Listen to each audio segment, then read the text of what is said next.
মুসলমান যুবক বন্ধু পায়ে হাত দিয়া বলবো সাবধান,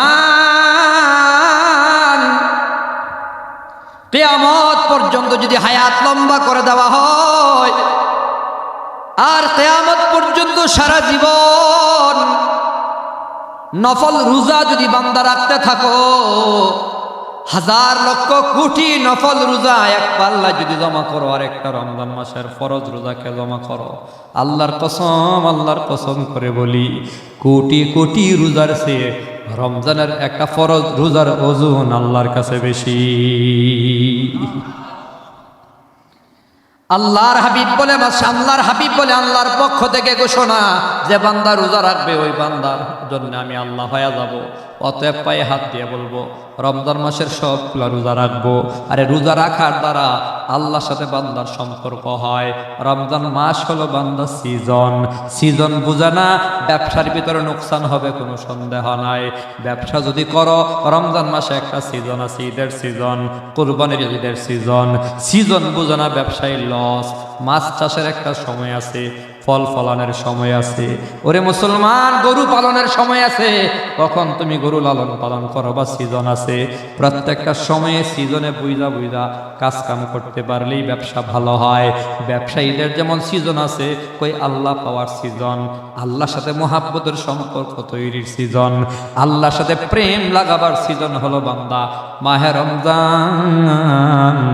রমজান মাসে আল্লাহর সাথে সম্পর্ক যে লাগাইতে পারলো না, তার মতো কপাল পুরো জগতের ভেতরে আর কেউ নাই।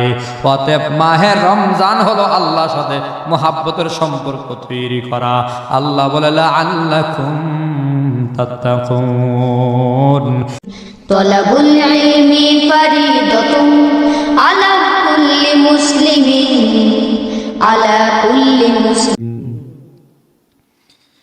وقال سبحانه وتعالى في شان حبيبه ومحبوبه ومعشوقه إن الله وملائكته يصلون على النبي يا أيها الذين آمنوا صلوا عليه ওয়াসাল্লিমু তাসলিমা। জবান খুলে সকলেই মুহাব্বতে দুরূদ শরীফ পড়ি। প্রত্যেকের জবানে যেন দুরূদ থাকে, রাসূলের মুহাব্বতের দুরূদ মুহাব্বতে পড়ি।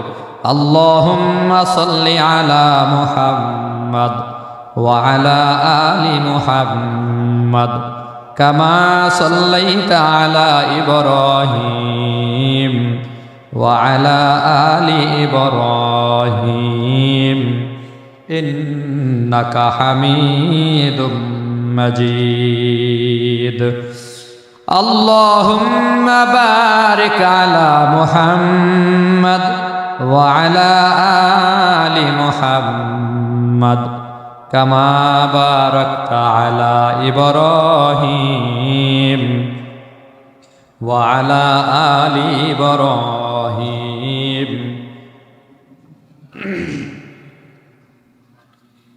بلغ العلا بكماله كشف الدجى بجماله حسنت جميع خصاله صلوا عليه محمد نے آکر کفر کو مٹایا،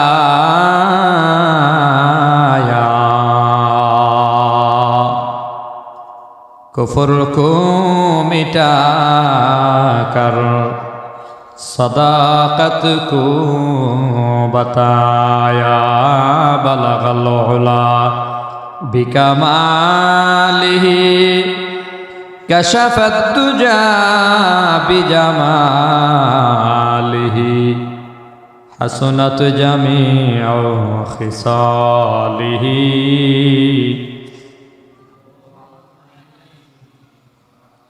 যজন দিবসে মনের হরষে জ্বালাই মোমের বাতি আশু গৃহে তার দেখিবে না আর নিশীতে প্রদীপ বাতি। আশু গৃহে তার দেখিবে না আর নিশীতে প্রদীপ বাতি।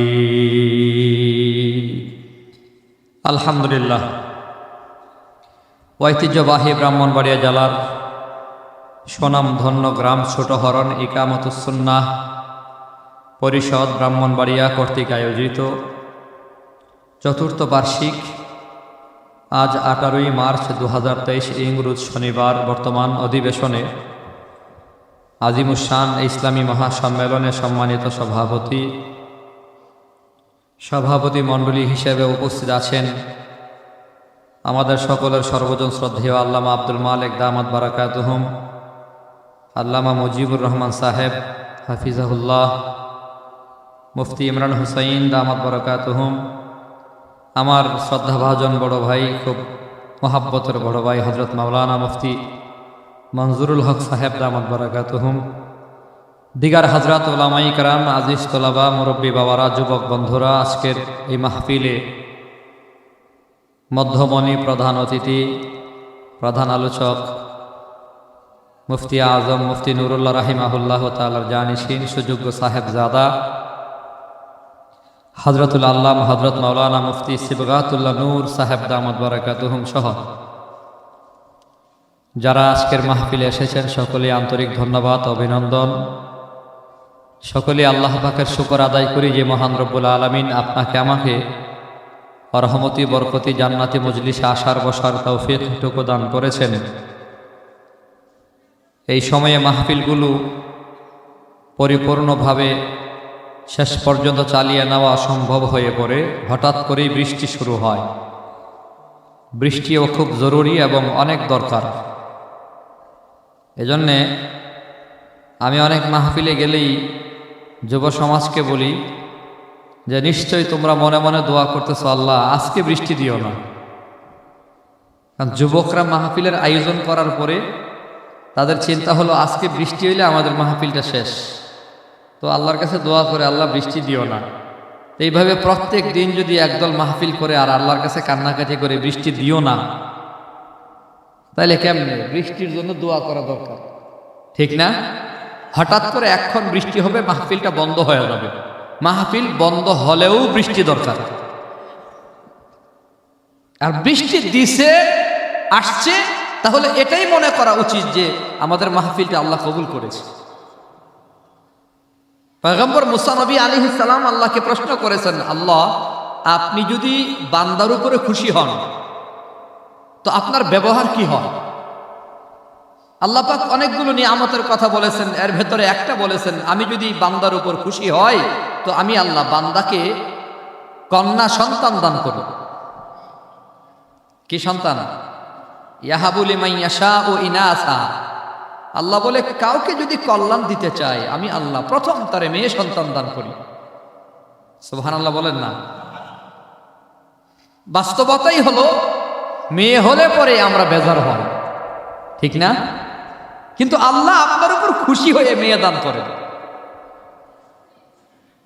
আল্লাহ বলে কারো ঘরে যদি কল্যাণ দিতে চান তো সর্বপ্রথম মেয়ে সন্তান দান করে, অর্থাৎ মেয়ে সন্তানের মাধ্যমে আল্লাহ কল্যাণের দরজাটাকে খুলে দেন। ওয়ায়াহাবু লিমান ইয়াশাউ যুকুর। এরপরে যদি আল্লাহ কাউকে কল্যাণ দিতে চায় তো আল্লাহ পাক তারে ছেলে সন্তান দান করেন। সুবহানাল্লাহ বলেন। অর্থাৎ কল্যাণের দরজাটা মেয়ে দ্বারা খুলে। তো মেয়ে পাইলে আমরা হই বেজার, টেনশন করি কেমনে বিয়া দেব, 3-4 লাখ টাকা খরচ কইরা, ঠিক না? পয়গম্বর মুসা নবী আল্লাহকে বলেন আলাইহিস সালাতু ওয়াসসালাম বলেন, এরপরে যদি খুশি হন, আরো খুশি হলে আল্লাহ কই আমি আরো খুশি হলে মেহমান পাঠাইয়া দিই। জোরে কাল সুবহানাল্লাহ। আচ্ছা বলেন, মেহমান ঘরে আসলে খাবারের আয়োজনটা খারাপ হয় না ভালো হয়?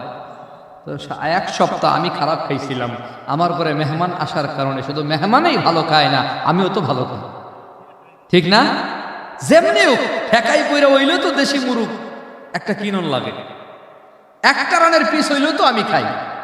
একটা টুকরা হইলেও তো আমি খাই, আমার ছেলেরা খায়, আমার মেয়েরা খায়, বিবিরা খায়, ঘরের মানুষে খায়। তো মেহমান ঘরে আসার দ্বারা মেহমানে খাইছে এক টুকরা, ঘরের মানুষে খাইছে 10 টুকরা।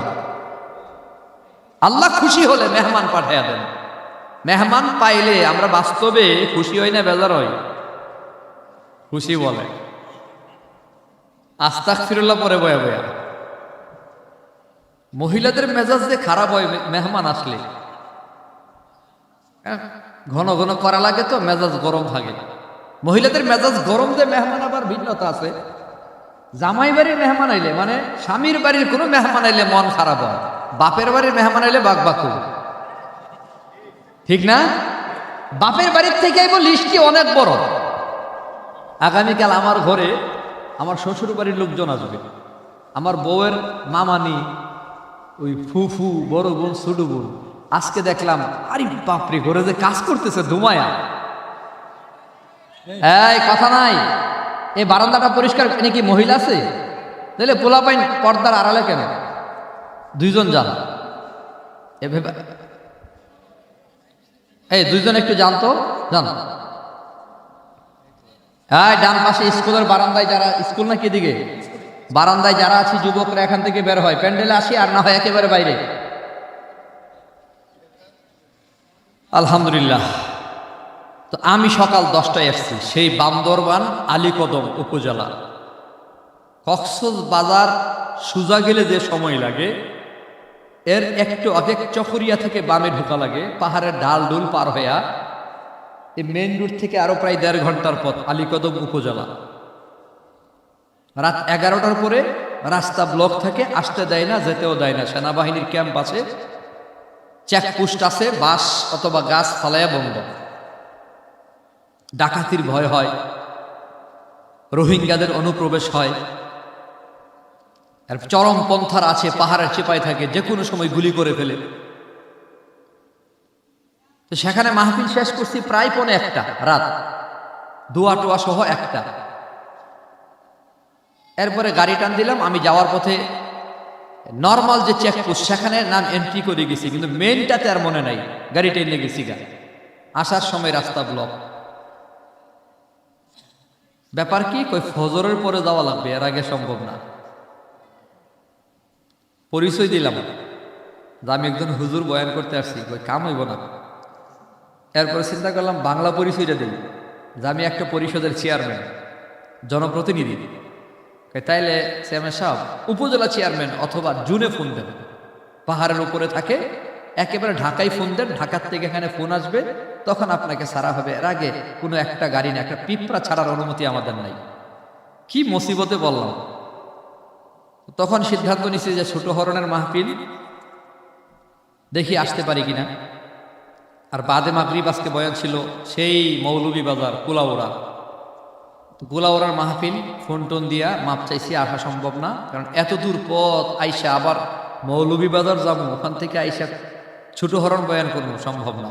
ওইটা ক্যান্সেল করলাম, আর এটারে ঠিক রাখলাম। লাস্টে পরে মাহফিল কর্তৃপক্ষ যারা, তাদেরকে ফোন দিলাম, উপজেলা চেয়ারম্যানের মোবাইল বন্ধ আলীকদমের। পরে মাহফিল কর্তৃপক্ষ 2টা মোটরসাইকেল এখানে পাঠাইছে, আর জুনে যোগাযোগ করছে। প্রায় আধা ঘন্টা পরে 4-5টা গাড়ি আটকানো আছে, এই পাশে ওই পাশে, আমারটা সহ। তো পাহাড়ের উপর থেকে নাইমাইছে একজন বলতেছে যে মুফতি আমজাদ হোসেন আশরাফি সাহেবকে, যে আমি শুধুমাত্র এই গাড়িটাই যাবে, আর একটা গাড়িও যাবে না। এখন ওই পাশ থেকে যেই গাড়ি বন্ধ, ওইটা আবার আমার পরিচিত। তলাবুল ইলমি ফারিদাতুন আলা কুল্লি মুসলিমিন, আলা কুল্লি মুসলিম। ওরা পটিয়ার 4-5 জন আলেম 2টা গাড়ি নিয়ে গেছে, নতুন নৌ মুসলিম যারা পাহাড়ের চিপায় থাকে তাদেরকে কিছু সহযোগিতা করবে।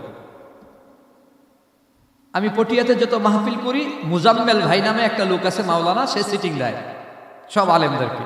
এই মুজাম্মেল ভাই দেখলাম সে গাড়ি নিয়ে এসে নৌ মুসলিমদের ত্রাণ দেবেন, এইটারও শুনাল লাগলো।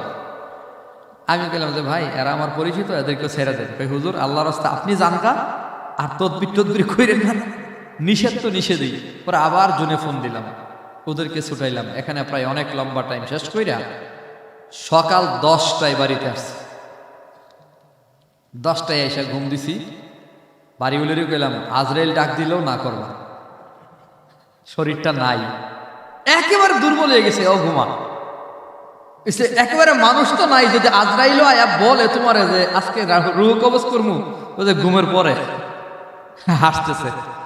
ঘুম থেকে উঠতে দেখি ঘটনা কি রে, বাসা একেবারে আউলাই লেছে, মানে এমন কোন চিপা চাপা নাই যেটা মুছতেছে না, ধুইতেছে না। ব্যাপার কি? জি গেলাম, ঘটনা কি? ভেসা যেরকম ওই কালকে আমরা বাড়ির থেকে লুকাইব, ভালা খুশি। যে রুমে ঘুমাইছি পাশের রুমে গিয়ে দেখি দুনিয়ার বাজার, পিঁয়াজ রসুন সরাইছি কি পুরা মানে খতম পড়াইব মনে হইতেছে। অর্থাৎ মহিলারা বাবার বাড়ির থেকে মেহমান আসলে খুব বেশি খুশি হয়, ঠিক না? বাজারের লিস্টি ওই লম্বা, কিন্তু জামাইয়ের বাড়ি কেউ আইলে আরে বাপরে বাপ, চেহারা যে বিলা করে।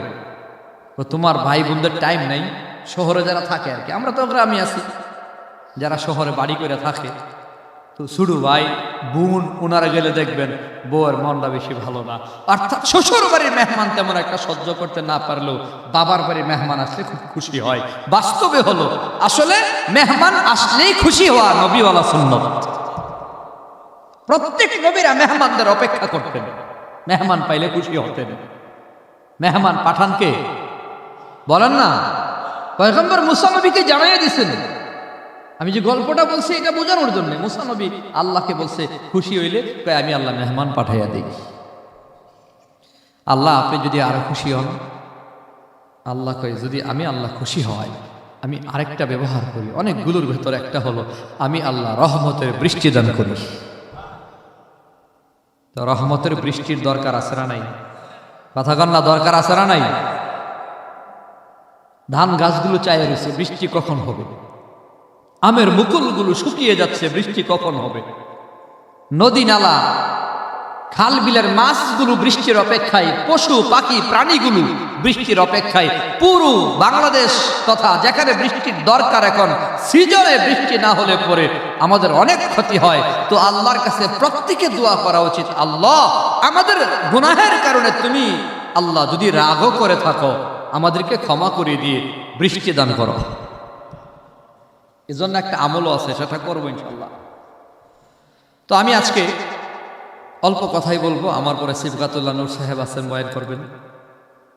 এর আগে খন্দকার আবুল কাশেম সাহেব চমৎকার কণ্ঠে বয়ান করেছেন। এই সংগঠনের নাম চমৎকার, একটি সুন্দর নাম, ইকামতুস সুন্নাহ, না?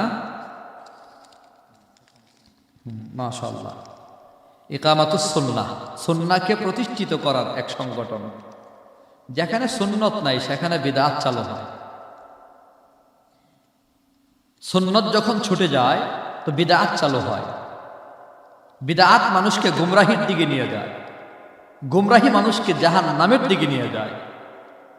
কুল্লু মুহদাসাতিন বিদআহ ওয়া কুল্লু বিদআতিন দালালা ওয়া কুল্লু দালালাতিন ফিন্নার। ভ্রষ্টতা, দিক হারানো মানুষগুলো জাহান্নামের দিকে চলে যায়। এজন্য প্রত্যেকটা অঞ্চলে, প্রত্যেকটা গ্রামে, প্রত্যেকটা ঘরে, প্রত্যেকটা মানুষের ব্যক্তিগত জীবনেও প্রত্যেকটা সুন্নত চালু করা দরকার। আজকে সুন্নতের উপর আমল নাই বললেই চলে। এজন্যই তো রহমত নাই, শান্তি নেই। তো এই সমাজে আল্লাহকে সুন্নতকে প্রতিষ্ঠিত করে দেন, সকলেই বলি আমিন। আরো জোরে বলি আমিন। ফরজ হইতো আমল করে না। সামনে আসতেছে রমজান মাস, দেখবেন কিছু মানুষ রোজা রাখে আর কিছু মানুষ পর্দা করে। পর্দা করে বুঝেননি? সারা বছর হুজুররা আব্বা রাইখা পর্দার কথা কয়, বাজান বিবিরে পর্দায় রেখেন, পর্দা করেন। সারা বছর পর্দার বয়ান করি, পর্দার বয়ান শুনে না, আমলও করে না। রমজান মাস আইলে চায়ের দোকানে, হোস্টেলে, রেস্তোরাঁয় লাল পর্দা টানায়া এরপরে ভেতরে পর্দা করে। আছে না নাই? আল্লাহ কি আল্লাহ দেখে না?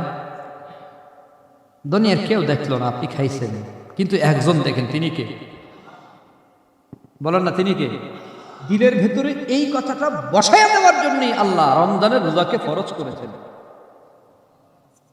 যে আমার কেউ দেখে না কিন্তু একজন দেখেন, তিনি আল্লাহ। রোজাকে ফরজ কেন করেছে আল্লাহ? আল্লাহ বলতেছেন ইয়া আইয়ুহাল্লাযীনা আমানু কুতিবা আলাইকুমুস সিয়ামু কামা কুতিবা আলাল্লাযীনা মিন ক্বাবলিকুম লাআল্লাকুম তাত্তাকুন। মুমিন, আমি আল্লাহ তোমার উপর রোজাকে ফরজ করেছি যেমনি ভাবে তোমাদের পূর্বপুরুষের উপরেও রোজাকে ফরজ করেছি। কেন করেছি জানো? লাআল্লাকুম তাত্তাকুন, যাতে করে মুত্তাকি হতে পারো, পরহেজগার হতে পারো, যাতে করে তোমার দিল এভাবে তৈরি হয়। আরে কেউ দেখে না, কেউ দেখে না, একজন দেখেন, তিনি কে? এটার জন্যই তো রোজা ফরজ করছে আল্লাহ। এটা রোজার দ্বারাই হয় বেশি।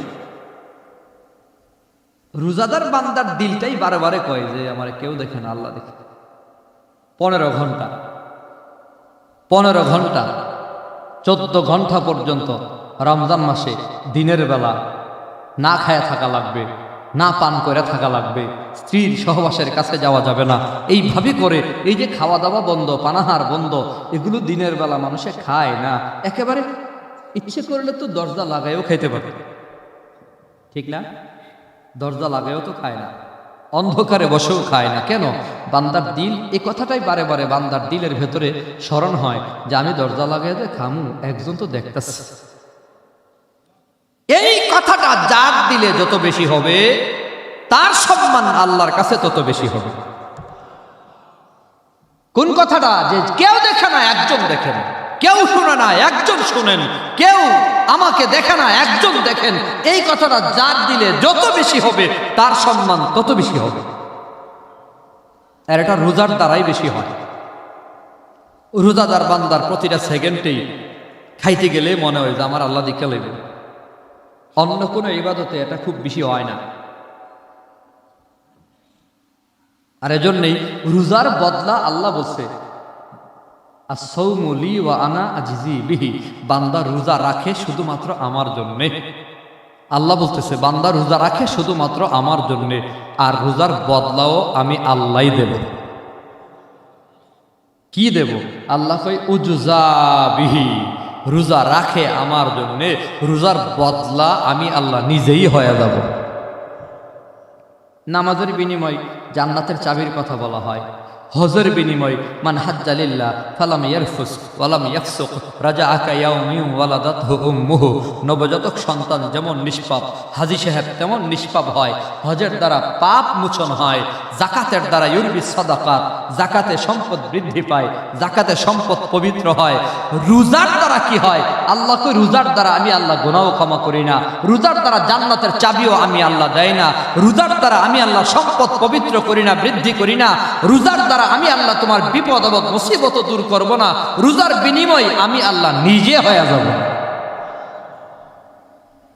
সর্বশ্রেষ্ঠ বলছে একেবারে মানলাহুল মাওলা ফালাহুল কুল, যার হবে রব তার হবে সব, ঠিক না?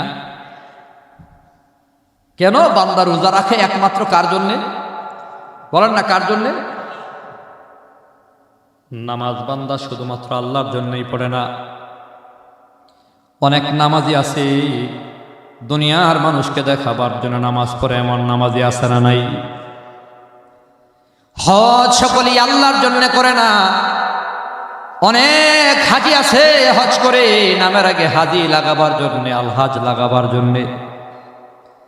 জাকাত সকলেই আল্লাহর জন্য দেয় না। কেউ কেউ আল্লাহর জন্য জাকাত দিলেও এমনও জাকাত দেনেওয়ালা আছে, জাকাত দেয় নামের আগে বিশিষ্ট দানবীর লেখার জন্যে। মানুষ যেন জানে আমি একজন দানবীর, আমি দান খয়রাত করি। গরিবের বন্ধু নামটা লিখবার জন্য জাকাত দেয়। হাজি নামের আগে লাগাইছে, হজ করছে, নামের আগে হাজি লাগাবার জন্য বান্দা হজ করেছে, আল্লাহর জন্য করে নাই। অর্থাৎ নামাজও শুধুমাত্র আল্লাহর জন্যই সবাই পড়ে না।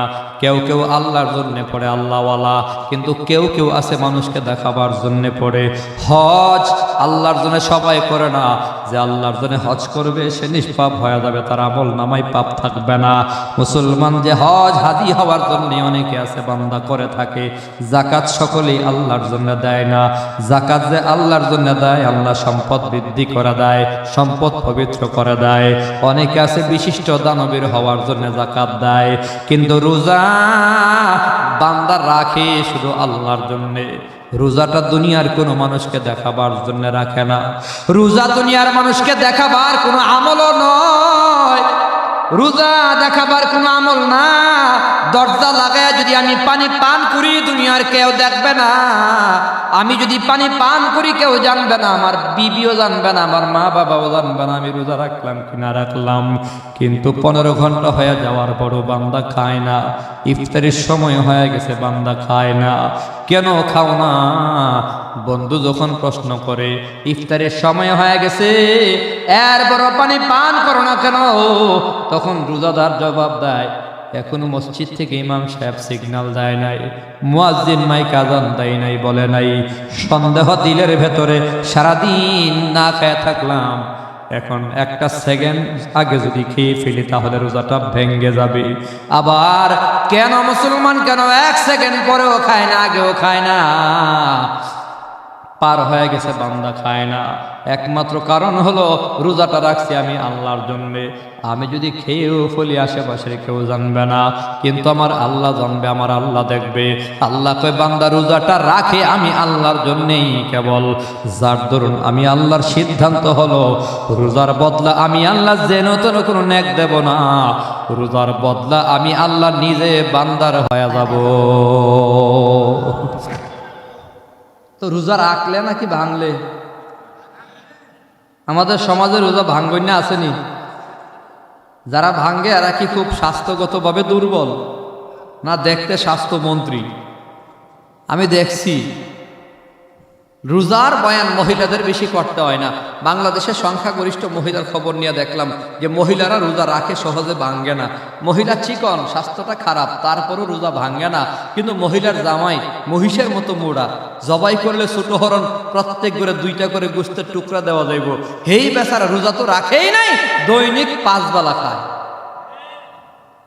আছে না? সেহরির সময় খায়, সকালে ঘুম থেকে ওইটা আবার খিদা লেগে গেছে, ডায়াবেটিক্স 40। ডায়াবেটিক্স থাকলে তো কথা ছিল, ডায়াবেটিক্স নাই, পেটের মধ্যে গ্যাস, সারা বছর খাইছে ইচ্ছা মতো। সকালে খাইছে, আবার দুপুরেও খাইছে, বিকালে আসরের পরে ওই পর্দা লাগে যেটা বলছিলাম, হোস্টেলের রেস্তোরাঁয় ঢুকিয়া আমরার জন্য এই আইটেমগুলো বানায়, এরা আগে আগে এগুলো ইচ্ছা মতো খায়। ঠিক না? এই কারণে তো পিআই যুগিয়ে সিরিয়াল দুরা কিনা লাগে, শেষ হয় কেন? ওই একদল সুর আছে পর্দার ভেতরে বয়া বয়া খায়, আছে না নাই? এরা হলো চুর, এরা ডাকাত, চুরি করে খায়। ভালো কথা, আসরের পরে খাইছে। উমা ইফতারির টাইমে ইমাম সাহেব দেখে যে ভাই সাহেব হগুলোর আগে আছে না, ইফতারিও সবার আগে। ইমাম সাহেব তো সিগনালাইছে বাট পারে, কানে কানে কয় কিও ভাই সাহেব রোজা তো রাখেন নাই, ইফতার করতে আইছেন। বেরোজদার রে আল্লাহর নবী কইছে তুমি ঈদগাহের মাঠে আসবা না, ইফতারি করবা দূরের কথা। তো আপনি যাইয়া বললেন ইফতার করবেন, রোজা তো রাখেন নাই। কই হুজুর আস্তে কথা কন, মাস আলা আমরাও কিছু জানি। রোজা রাখি নাই, গোনা হইছে, ইফতার করমু, সোয়াব হইব, সোয়াব গোনা বরাবর, মাঝখানে 5 বেলা খাইলাম ফাও। এমন বাটপার সমাজে আছে না নাই? জোরে খান আল্লাহ। যাতে করে মুত্তাকি হতে পারো, পরহেজগার হতে পারো, আমি আল্লাহর সাথে মুহাব্বতের সম্পর্ক হতে পারে, এর জন্যই আমি আল্লাহ রোজাকে ফরজ করে দিলাম। আল্লাহ পাক রব্বুল আলামিনের সাথে সম্পর্ক ভালো করো। আরে আল্লাহর সাথে সম্পর্ক যে ভালো করবে সেই দামি।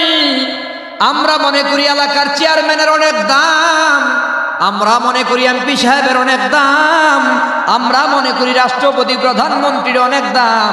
না না না, আল্লাহর কাছে রাষ্ট্রপতির কোনো দাম নাই, প্রধানমন্ত্রীর কোনো দাম নাই, আল্লাহর কাছে এমপি চেয়ারম্যানের কোনো দাম নাই। আল্লাহর কাছে কে দামি? আল্লাহ কয় ইন্না আকরামাকুম ইনদাল্লাহি আতকাকুম। যার অন্তরে আমি আল্লাহর যত ভয়, তার সম্মান আমি আল্লাহর দরবারে তত হয়। আল্লাহর ভয়, আল্লাহর জিকির, আল্লাহর ইয়াদ, আল্লাহর মোহাব্বত আর ভালোবাসা অন্তরে যার বেশি হবে ওই বান্দায় দামি হয়ে যাবে। ওই বান্দাকে আল্লাহ জান্নাতের ঘোষণাও করে দিয়েছেন, ফাদখুলি ফি ইবাদি ওয়াদখুলি জান্নাতি। আল্লাহর গোলামি আল্লাহর জান্নাতের মেহমান হয়ে যাবে। দুনিয়া ওয়ালারে আল্লাহ জান্নাত দেবে এমন ঘোষণা দেয় নাই। আল্লাহ বলেন এই রাষ্ট্রপতি হয়ে যাও, আমি আল্লাহ তোমার জান্নাত দিয়ে দেবো। আল্লাহ বলে নাই প্রধানমন্ত্রী হলেই আমি আল্লাহ জান্নাত দিয়ে দেবো। আল্লাহ বলে নাই চেয়ারম্যান মেম্বার হলে আমি আল্লাহ জান্নাত দিয়ে দেবো। আল্লাহ বলে নাই টাকাওয়ালা হলেই আমি আল্লাহ জান্নাত দিয়ে দেবো। আল্লাহ পাক কোথাও বলে নাই বান্দা তুমি চেয়ারম্যান হও আমি আল্লাহ জান্নাত দেবো। বড় ইমাম হলে আমি আল্লাহ জান্নাত দিয়া দেবো। বড় পীর যদি হতে পারো আমি আল্লাহ জান্নাত দিয়া দেবো। না না, হাসরের দিন এমন প্রমাণ আপনার আমার সামনে চলে আসবে। কত ধনী আল্লাহর জাহান্নামের প্যাসেঞ্জার হবে। ধনী বান্দার জমিনে দৈনিক মজদুরি করে কাম কাজ করত, কৃষক গরিব বান্দা আল্লাহর জান্নাতের মেহমান হয়ে যাবে। বাজারের বিটার মালিক, দোকানের মালিক, মার্কেটের মালিক জাহান্নামী হবে। আর পাহারাদার আল্লাহর জিকির করত রাতের বেলা। সব মানুষ যখন ঘুমায়া যাইত, পাহারাদার গরিব বাজারে চেয়ারটাতে বসে বসে জিকির করত আমার আল্লাহর সাথে তার প্রেমের সম্পর্ক। গরিব হলেও আল্লাহরে ভুলে নাই। ওই পাহারাদার আল্লাহর জান্নাতের মেহমান, মালিক জাহান্নামী হয়ে যাবে। মালিকের গোলাম আল্লাহর জান্নাতের মেহমান হয়ে যাবে। কোটি টাকার মালিক, গাড়ির মালিক জাহান্নামী হবে। আর ড্রাইভার আল্লাহ পাকের বন্ধু হয়ে জান্নাতি হয়ে যাবে। এজন্যই প্রায় সময় বলি মুসলমান বাবারা, রাষ্ট্রপতি আল্লাহর সাথে সম্পর্ক তৈরি করতে পারে নাই। ওই রাষ্ট্রপতি কপাল পোড়া। রিক্সাওয়ালা আল্লাহরে রাজি করে ফেলেছে, ওই রিক্সাওয়ালা কপালওয়ালা। ওই নাফরমান রাষ্ট্রপতির চেয়ে আল্লাহর গোলাম রিক্সাওয়ালার দাম আল্লাহর কাছে কোটি কোটি গুণ বেশি। কথা বলুন ঠিক কিনা? হাসরের দিন প্রমাণ হবে এটা। চোখের সামনে দেখবেন, চোখের সামনে আল্লাহ দেখিয়ে দেখিয়ে বলবে, ওই যে দেখো, এই মালিক তুমি জাহান্নামে যাও, দেখো তোমার গোলাম জান্নাতে যায়। আমি যদি মনে করি আমি ইমাম হয়ে গেছি আমি সফল, আমি আলেম হয়ে গেছি আমি সফল, আমি চেয়ারম্যান হয়ে গেছি আমি কামিয়াব, আমি বেশি ইবাদত বন্দিগি করি আমি কামিয়াব, আরেকটা লোকের আমি খুব দুর্বল মনে করি, আমি আলেম না, লোকটা জাহেল মূর্খ, আমি যদি তাকে মনে করি সে না কামিয়াব হয়ে গেছে, ভুল। কার ইবাদত বন্দিগি, কার ডাক আল্লাহ কবুল করে ফেলেছেন সেটা আল্লাহই ভালো জানেন। নিজেকে বড় মনে করার কোনো সুযোগ নেই। ড্রাইভার গাড়ি চালাইতে আছে, আসরের আযান হয়ে গেছে, আল্লাহু আকবার আল্লাহু আকবার, হাইয়া আলাস সালাহ, আসো নামাজের দিকে আসো। মাইকে আযান, ড্রাইভার গাড়ি চালায়, ও মালিক ছুটি দেওয়া লাগবে, নামাজ পড়তে চাই। নাফরমানে মালিক কই আরো সামনে যা, এত তাড়াতাড়ি নামাজ পড়া লাগবে না, নামাজ যাইতো গানা, টাইম আছে। কর্মচারী ছুটি চায় কিন্তু মালিক ছুটি দেয় না। এমন নাফরমান মালিক সমাজের ভেতরে আছে না নাই? চাকরি যদি করি তাহলে এভাবে করতে হবে প্রত্যেকের, যেই মালিক আমার নামাজে ছুটি দেবে ওই মালিকের চাকরি করব, যে ছুটি দেবে না তার চাকরিরে গুল্লি মারি, না খেয়ে থাকবো, নামাজ কাজা করবো না। রিজিকের মালিক, রিজিকের মালিক এত বড় অজগর সাপ খাইতেছে, কোনোদিন আন্দোলন করে নাই, জিনিসের দাম করে বাড়লো। তিমি মাছ টনের উপর টন খাওয়া দাওয়া করে, আন্দোলন নাই, মিছিল নাই, মেহনত করে না, চাকরিও করে না। রিজিকের মালিক কেনা, এদেরকে কে খাওয়া? আল্লাহ খাওয়ায়। এদের ইমান হলো নিশ্চিন্ত ঘুমাইছে, ঘুম থেকে ওইটা চিন্তা করতেছে খাওয়াইবো আল্লাহ। ইমান এভাবেই বানায় নিছে, আল্লাহ এদেরকে খাওয়ায়। পাখি বাসার থেকে বের হয়, পয়সা টাকা পয়সা পুঁজি বাট্টা কিছু লিয়া বাইর হয় না, ঘুরতেছে ঘুরতেছে, নিজেও খাচ্ছে, বাচ্চাদের জন্য খাবার নিয়ে আবার যাচ্ছে। সুবহানাল্লাহ বলেন না? রিজিকের মালিক কে? আল্লাহ রিজিকের মালিক। রিজিক নিয়ে পেরেশানি না কইরা আল্লাহর গোলামি করে আল্লাহ রিজিকের ফাইসালা করবেন, করেছেন 50,000 বছর আগে। খলিফাতুল মুসলিমিন ওমর তো বলতেন, আমি আল্লাহর কাছে রিজিক চাই না। সুবহানাল্লাহ। কি চাও? কই আল্লাহর কাছে রিজিকে বরকত চাই। হযরত ওমর বলতেন, আমি রিজিক চাই না, রিজিকে বরকত চাই। রিজিক থাকলে কি লাভ হইব? বরকত যদি না থাকে, ফ্রিজ ভরা মাংস আছে, গোশত আছে, তরি তরকারি আছে, ইচ্ছা মতো খাবার পাকাইছে, কিন্তু ডাক্তার কাছে ডায়াবেটিস 40, যা খাইবি সব 20 আসেনি, খাইতে পারে না। একদিন ভুলে যদি বেশি খাইয়া লিছে, পেট গেছে 5 পা, পায়খানা গেছে 4 পা, বাথরুমে গিয়ে কোথায় মাগার কাম হয় না। রিজিকে না থাকলে, বরকত না থাকলে যা হয়, ঠিক না? বাথরুমে বয়া কোথায় ফোন দেয় বিয়াই রে, কিও কি করতাম, বন্ধুরে ফোন দিছে, বন্ধুকে বয়া বয়া আকিস বিড়ি টান। আল্লাহ আকবার। রিজিকে বরকত দেওয়ার মালিক কে? আর জোরে বলেন কে? বরকতের দোয়া করা, আল্লাহর কাছে বরকত চেয়ে নেওয়া।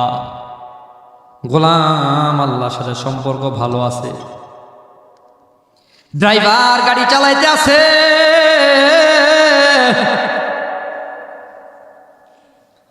হঠাৎ করে আওয়াজ মসজিদের ভেতর থেকে, রাস্তার পাশে আরেক মসজিদ, কাদ কামাতিস সালাহ, কাদ কামাতিস সালাহ, মানে নামাজের মধ্যে দাঁড়িয়ে গেছে, জামাত শুরু হয়ে গেছে। ড্রাইভার গাড়ির স্টার্ট বন্ধ করে দিয়ে স্টিয়ারিং থেকে নাইমা গেছে। মালিক কই কোথায় যাও? কয় আল্লাহর গোলামি করবো, আল্লাহর কুদরতি কদমে সাজদা করবো, মসজিদের দিকে যায়। ড্রাইভার আল্লাহর কুদরতি কদমে সাজদা করবে, গাড়ি বন্ধ করে রওনা করেছে। আসরের নামাজ, মসজিদে ঢুকছে, আসরের নামাজ আদায় করে আবার তাসবিহাত আদায় করেছে। সুবহানাল্লাহ, আলহামদুলিল্লাহ, আল্লাহু আকবার 33 বার করে তাসবিহ আদায় করে লম্বা সময় পার হয়ে গেছে। নাফরমান মালিকের মেজাজ গরম হয়ে যাচ্ছে। গোলাম ড্রাইভার নামাজে গেল, এখন পর্যন্ত ড্রাইভারের খবর নাই, ব্যাপারটা কি? মসজিদের দিকে চোখ বড় বড় করে তাকায় রয়েছে। গোলাম ড্রাইভার নামাজ আদায় করে বের হয়ে গেছে, মসজিদের ভেতর থেকে বের হয়ে গাড়ির সামনে আসছে। নাফরমান মালিক ধমক দিয়া কই, কিরে বেয়াদব, মসজিদে তোরে কে বাইন্দা রাখছে? কো বেয়াদব, তোরে কে বাইন্দা রাখছে? আল্লাহর গোলাম আল্লাহর নামাজ আদায় করে আসছে, আল্লাহর কুদরতি কদমে সাজদা করে আসছে। ঈমান এখন পাওয়ারফুল, মানে ইমানের ক্ষমতাও বেড়ে গেছে, পাওয়ার বেড়ে গেছে। ড্রাইভার কয়, মালিক তোমার মতো নাফরমান রে যে আল্লাহ মসজিদে নেয় নাই, ওই আল্লাহ আমারে মসজিদে বাইন্দা রাখছে। বলেন মালিকের দাম আল্লাহর কাছে বেশি না ড্রাইভারের দাম বেশি? কালিউবি নামের একটা কিতাব মাদ্রাসায় পড়ানো হয়, মহিলা মাদ্রাসায়ও আছে। একেবারে সর্বপ্রথম ঘটনা, এক গোলাম, মালিক গেছে গোলাম কিনবে বাজারে। এক সময় তো মানুষের কেনা বেচা হতো, গোলাম কিনে আনবে, তো গোলাম মালিকের কাছে আইসা বলে, মালিক আমি আপনার গোলামি করবো, আমারে 3টা শর্ত দেওয়া লাগবে, 3 শর্ত আমার পুরা করা লাগবে।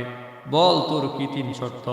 1 নম্বর, একটা আলাদা ঘর, খালি একটা ঘর, বাইতুল খালি, খালি একটা ঘর আমাকে দেওয়া লাগবে। 2 নম্বর, আমাকে নামাজের সময় ছুটি দেওয়া লাগবে। 3 নম্বর, দিনের বেলা আপনার খেদমত করবো, রাতের বেলা আমাকে ছুটি দেওয়া লাগবে। মালিক ভালো মানুষ, মোটামুটি ভালো, কিন্তু মালিকের একটা বদ অভ্যাস ছিল, মদ পান করত।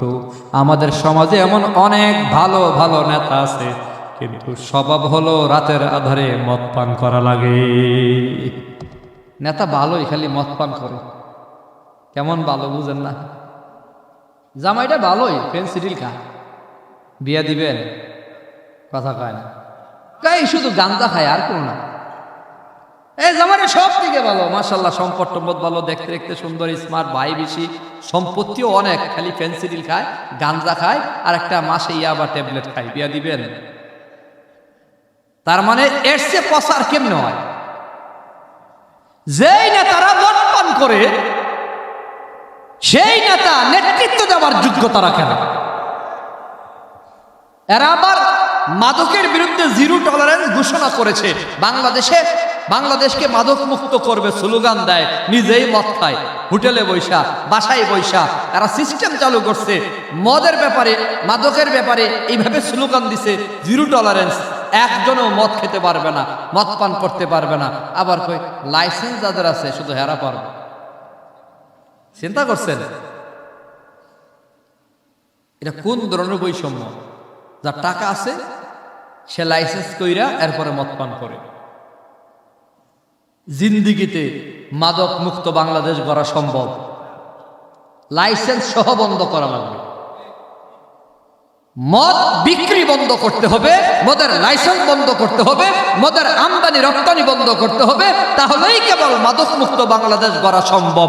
একদিকে বলবেন জিরো টলারেন্স, আরেকদিকে লাইসেন্স দেবেন, জিন্দিগিতে মদ বন্ধ হবে না, মাদক মুক্ত বাংলাদেশেও গঠন করা সম্ভব হবে না। আল্লাহর প্রদত্ত আইন পাস করতে হবে। মদ মানেই হারাম, খাইলেও হারাম, বেচলেও হারাম, বানানোও হারাম, ঘরে রাখাও হারাম, মদের সাথে সম্পর্ক রাখাও হারাম। লাইসেন্স তো অনেক দূরের কথা। এটা হলো নিষেধাজ্ঞা, উপরে পানি দেয়। সিটার গুলা চিন্তা করছে এরা খাইব, গরিবরা খাই যেত না। এটা কোন ধরনের বৈষম্য? খাইলে সব খা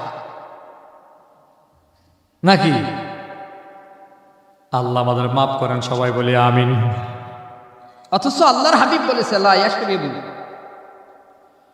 ইয়াশরিবুল শারিব লা ইয়াশরিবুল খামরা ওয়া হুয়া ইয়াশরিবু, লা ইয়াশরিবুল খামরা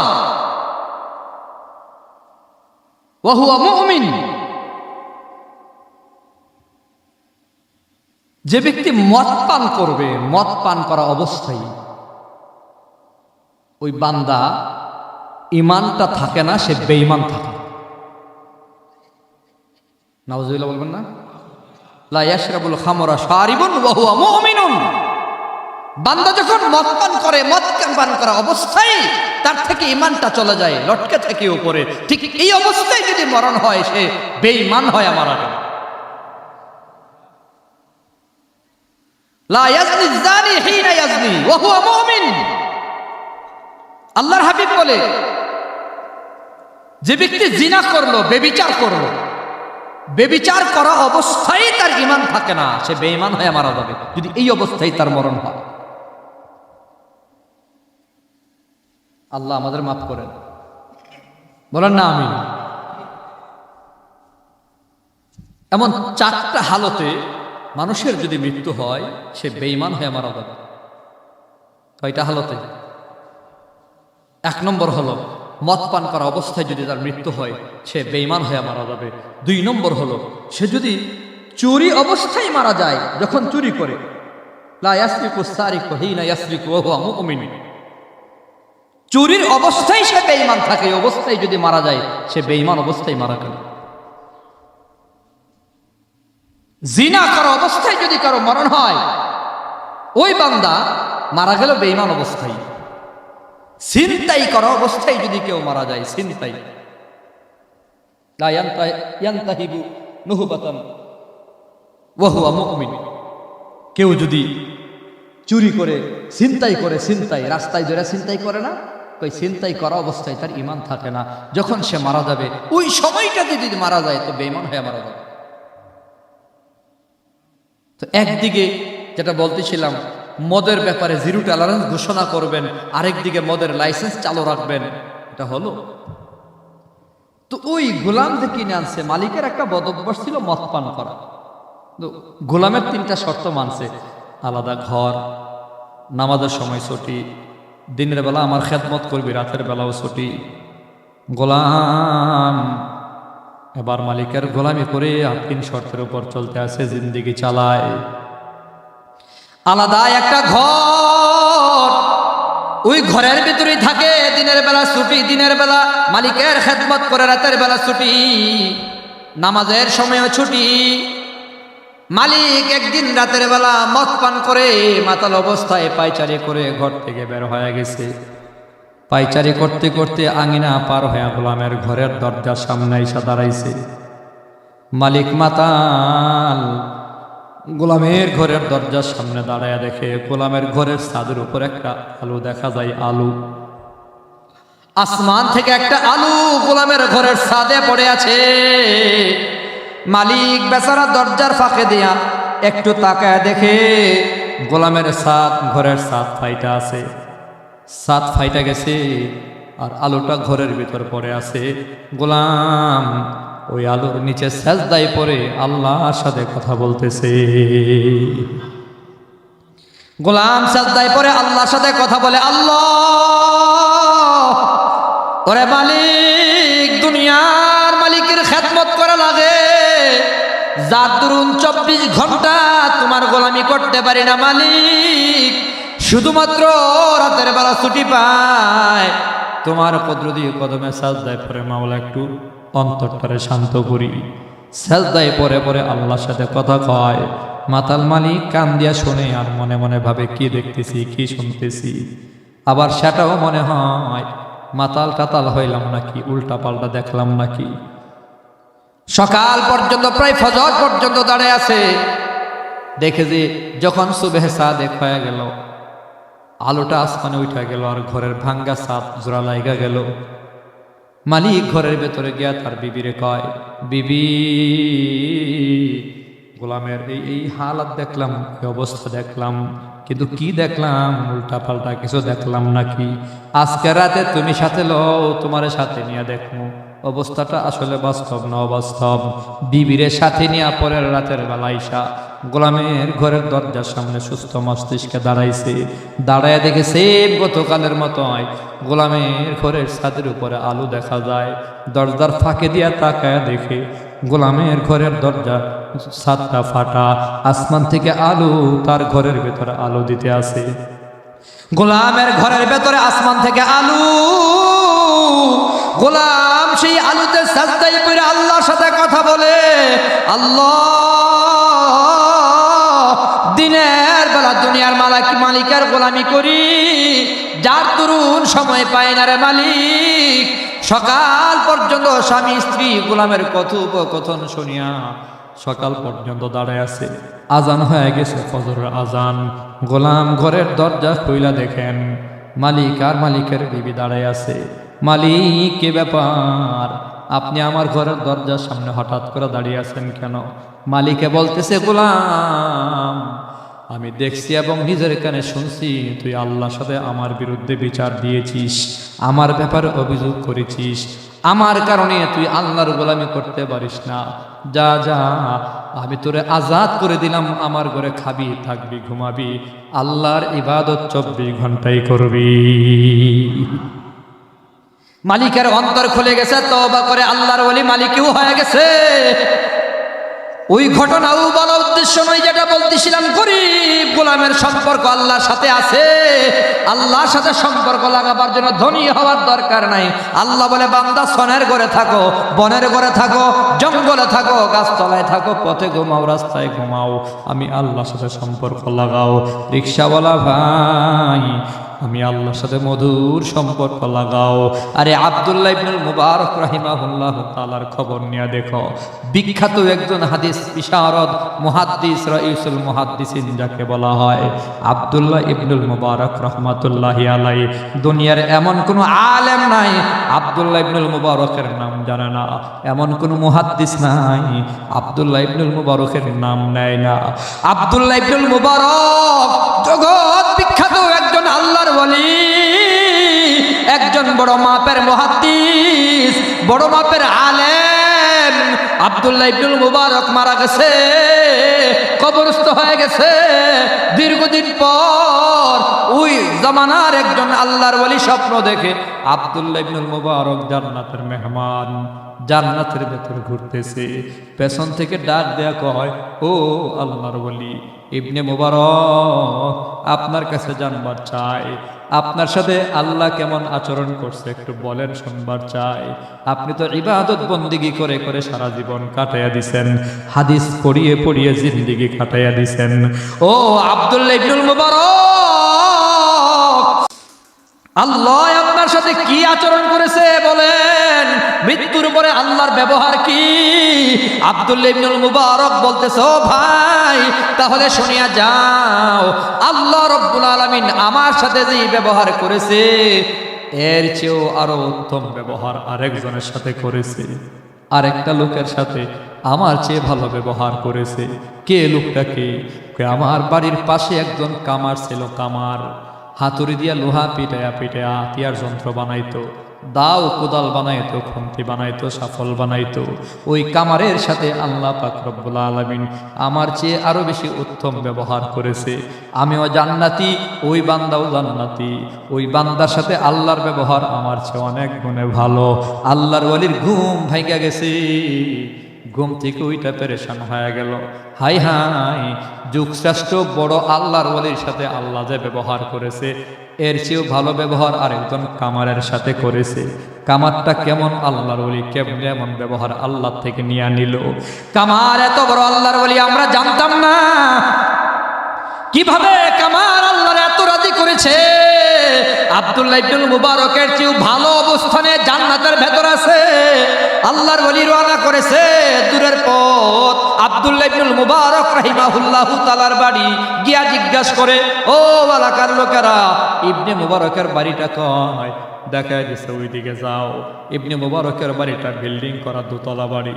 হযরত আব্দুল্লাহ ইবনুল মুবারক রাহিমাহুল্লাহু তাআলা পাকা বাড়ির পাশে গিয়া জিজ্ঞাসা করে, ওনার পাশের বাড়ি যে কামার ছিল, কামারের বাড়ি কোনটা?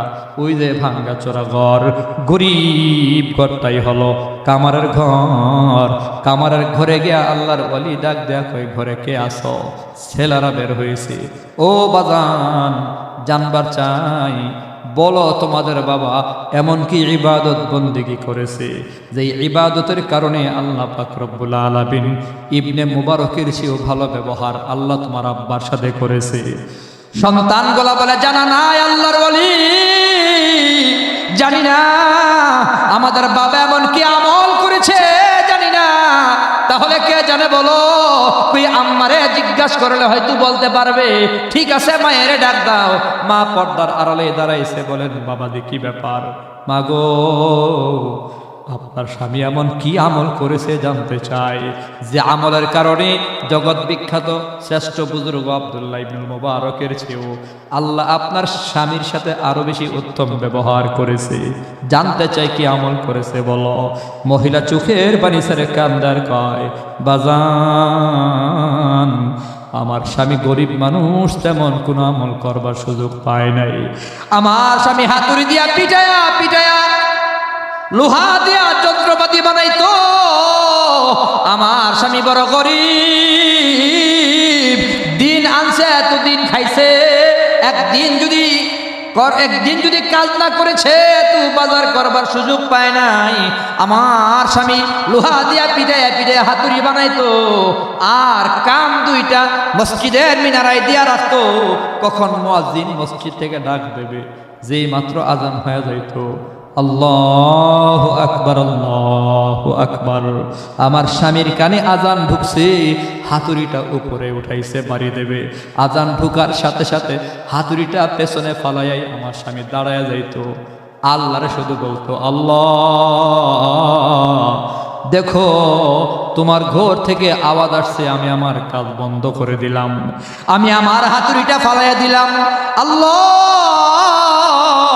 আমার স্বামী কাঁদতো আর বলতো, আল্লাহ এই কামারগিরি করি, দুনিয়ার মানুষ আমারে কামার বলিয়া ডাকে, আমারে কামার না বললে কেউ চিনে না। ও মালিক, তুমিও কিন্তু হাসুরের দিন আমারে কামার বইলা ডাক দিও না। আল্লাহ দেখো না, আমার কাজ ছাইরা দিয়ে আমি তোমার গোলামির জন্য দাঁড়ায় গেলাম, আমি তোমার ডাকে সারা দিয়া মসজিদের পানে রওনা করেছি। আল্লাহ গো, হাসরের দিন তুমি যদি আমার কামার বেলা ডাক দাও বড় কষ্ট পামু। ও মালিক, তুমি আমার অন্তত একবার গোলাম বইলা ডাক দিও। দেখো না, কামার গিরি বন্ধ করিয়া আমি তোমার গোলামির জন্য রওনা হয়ে গেলাম। আমার স্বামী আল্লাহর কাছে কান্ত বলতো, আল্লাহ রে মুসলমান রিকশাওয়ালা ভাই, ভাই, তামাম দুনিয়ার মানুষ তোমার রিক্সাওয়ালা কয়া ডাক দেয়, আল্লাহ যদি গোলাম বলে ডাক দিই কপাল তোমার ভালো। ও ভ্যান গাড়িওয়ালা ভাই, দুনিয়ার মানুষ তোমার ভ্যান গাড়িওয়ালা কয়া ডাক দেয়, আল্লাহ যদি গোলাম বলে ডাক দেয় তোমার কপাল ভালো। গরিব হলেও টেনশন নাই, আল্লাহর সাথে সম্পর্ক ভালো করো। আমার স্বামী শুধু বলতো আল্লাহ আমার গোলাম কয়া ডাক দিও। আরেকটা আমল আমার স্বামী করতো, হাতুড়ি দিয়া রাত দিন যখন পিটাইতো। আর আব্দুল্লাহ ইবনুল মুবারক রহমাতুল্লাহি আলাই, উনি ওনার পাকা ঘরের ছাদে দাঁড়ায়া দাঁড়ায়া কিয়ামুল লাইল তাহাজ্জুদের নামাজ আদায় করত। আমার স্বামী আব্দুল্লাহ ইবনুল মুবারকের নামাজ দেখা দেখা চোখের পানি ছেড়ে কাঁদতো আর বলতো আল্লাহ তাহাজ্জুদের নামাজ পড়ার টাইম করে দিছো, আমার দাও নাই, আমি গরিব, এই লোহা না পিটাইলে আমার সংসার চলে না রে মালিক, আমি আমার সংসার চালাবার জন্যে আব্দুল্লাহ ইবনুল মুবারকের মতো নফল নামাজ পড়বার সময় পাই না, তাহাজ্জুদ পড়ার সময় পায় না। চোখের পানি ছেড়ে ছেড়ে কাঁদতো আল্লাহর কাছে। আমার স্বামীর ভেতরে ছিল ইবাদত করতে না পারলেও নফল নামাজ নফল ইবাদতের লোভ তোমার স্বামীর দিলের ভেতরে ছিল। লোভ ছিল, সময়ের অভাবে আল্লাহ গরিব বানাবার কারণে পারে নাই। আল্লাহ পাক রব্বুল আলামিনের ফয়সালা হলো ওজরে মাআকুলের দ্বারা যদি আল্লাহ প্রদত্ত কোনো অক্ষমতা থাকে, এই অক্ষমতার কারণে নফল ইবাদত করতে না পারলেও বান্দার আমল নামায় নেকি লেখা হয়। আব্দুল্লাহ ইবনুল মুবারক ইবাদত বন্দিগি করে যত নেকি পাইছে, তোমার স্বামী ইবাদতের লোভ কইরা কইরা সমান নেকি পায়া গেছে। ইবাদত করতে পারে নাই কিন্তু ইবাদতের প্রতি লোভ ছিল, লোভ। নফল পড়তে পারে নাই, নফল রোজাও রাখতে পারে নাই, সারাদিন রিক্সা না চালাইলে সংসার চলে না, রিক্সা চালাবার কারণে নফল রোজাগুলো রাখতে পারে না। আল্লাহ পাক রব্বুল আলামিনের ফয়সালা হলো বান্দার নিয়তে যদি এমন থাকতো, আল্লাহ আমার যদি ফুরসত দিতা, সুযোগ দিতা, অবসর দিতা, অক্ষমতা সক্ষমতা দান করতা, যদি আমি পারতাম নফল রোজাটা রাখতাম, কিন্তু আমি পারি না, রিক্সা চালাই, সংসার চালাই। আল্লাহ কয় নফল রোজা না রাখলেও তার আমল নামায় দিনের বেলা রোজা রাখার নেকি লিখে দেওয়া হবে। গরিব তো জান্নাতে আগে এমনিতেই যাবে না, ইবাদত না করে করেও গরিবের আমল নামায় ইবাদতের নেকি জমা হতে থাকবে। সুবহানাল্লাহ বলেন। তো আল্লাহর সাথে সম্পর্ক তৈরির মাস হলো রমজান মাস। রোজা রাখবো না ভাঙবো? আর জোরে কন। মুসলমান যুবক ভাই পায়ে ধরে বলবে একটা রোজাও ভাঙবো না। মাহে রমজানে আরেকটা আমল, শাহরু রমাদান আল্লাযী উনজিলা ফীহিল কুরআন, শাহরু রমাদান আল্লাযী উনজিলা ফীহিল কুরআন। রমজান মাসে আল্লাহ কোরআন নাজিল করেছে, রমজানে আল্লাহ কোরআন নাজিল করেছে। আরে রমজান এত দামি কেন? একটা নফল ইবাদত করলে ফরজের নেকি, একটা ফরজ করলে 70টা ফরজের নেকি, 1000 টাকা আল্লাহর রাস্তায় দিলে 70,000 দেওয়ার মতো সওয়াব হয়। এত দামি মাস হওয়ার কারণ হলো রমজানের দামি কোরআন নাজিল হয়েছে। বলুন সুবহানাল্লাহ। কোরআন নাজিল হয়েছে কোন মাসে? বলেন না কোন মাসে? কোরআন দামি, কোরআন হচ্ছে কালামুল্লাহ, আল্লাহর কালাম, আল্লাহর কথাগুলো আল্লাহর সিনাত থেকে বের হয়েছে। আরে কোরআনের প্রত্যেকটা কথা আল্লাহর কথা, আল্লাহর কথার দাম কম না বেশি? একটা মানুষের কথার দাম আছে না নাই? যে মানুষের কথার দাম নাই ওই মানুষটারও দাম নাই, যে মানুষটার কথার দাম আছে ওই মানুষটারও দাম আছে, ঠিক না? অনেক বুজুর্গ দেখতে সাদা, খুব ভালো মানুষ, আমার মতো, টুপি দাড়ি, লম্বা পাঞ্জাবি, চেহারাও ভালো, দাড়িও আছে, টুপিও আছে, কিন্তু কথায় কথায় মিথ্যা কয়। তার কথার কোনো ঠিক নাই। যদি কেছে সকালে আইমু, আইসে বিকালে, যদি কেছে বিকালে আইয়ে 3 দিন পরে, আছে না? মিথ্যা বলে, তো কথার দাম নাই, লোকটা পচে যায় মানুষের কাছে। দূর হে বাটপার, ঠিক নেই? কথার অনেক ভ্যালু আছে, কথার মধ্যে এত পাওয়ার আল্লাহ ঢুকিয়ে দিছে। জারাহাতুস সিনান লাহাতিয়াম ওয়ালা ইয়ালতামু মা জারাহুল লিসান। কই বল্লম দিয়ে আঘাত দিলেও এত ব্যথা পাওয়া যায় না, কথা দিয়ে আঘাত দিলে যত ব্যথা পাওয়া যায়। মানে বল্লমের আঘাত শুকায়া যায়, কথার আঘাত শুকায় না। কথায় এত পাওয়ার, আঘাত যেমন শুকায় না, কথার মধ্যে এমন মধু আল্লাহ দান করছে, মধু মাখা যদি কোনো কথা বলা যায় তো মানুষের দিলের ভেতরে জায়গা পাওয়া যায়। বারাক ওবামা আমেরিকার প্রেসিডেন্ট, সে যে যোগ্যতা দিয়া প্রেসিডেন্ট হয়েছে, ঐতিহাসিকগণ বলেন এর মধ্যে একটা যোগ্যতা হলো চমৎকার কথা বলতে পারত। তার বাচন ভঙ্গি এত সুন্দর ছিল, বক্তব্য সুন্দর ছিল, মানুষ ইমপ্রেসড হতো, মানুষ তার ভক্ত হয়ে যেত। যেমন ধরেন নরেন্দ্র মোদী কথা বলতে পারে ভালো, বঙ্গবন্ধু শেখ মুজিবুর রহমান তিনিও কথা বলতেন পারত খুব ভালো। বঙ্গবন্ধুর বক্তব্য আজও পৃথিবী বিখ্যাত, 7ই মার্চের বক্তব্য এখনো সেরা বক্তব্য। এই কণ্ঠে, এমন দরাজ কণ্ঠে এত শক্ত কথা, এত সুন্দর কথা আজও পর্যন্ত কোন নেতা বলতে পারে নাই। এই যে কথা বলার ধরন, ক্ষমতা দিয়েছেন কে? সবাইরে একরকম দেয় নাই।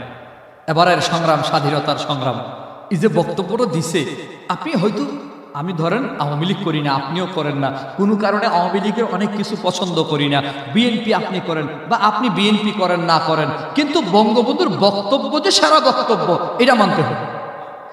তার অন্যান্য আমাদের কথা আমি বলছি, একটা সারা বক্তব্য, দরাজ কণ্ঠে বক্তব্য দিয়ে পুরো বাংলাদেশকে যুদ্ধের ময়দানে নামিয়ে দিয়েছে। মানুষ বাস কুঞ্চি কাশিলে নেমে গেছে।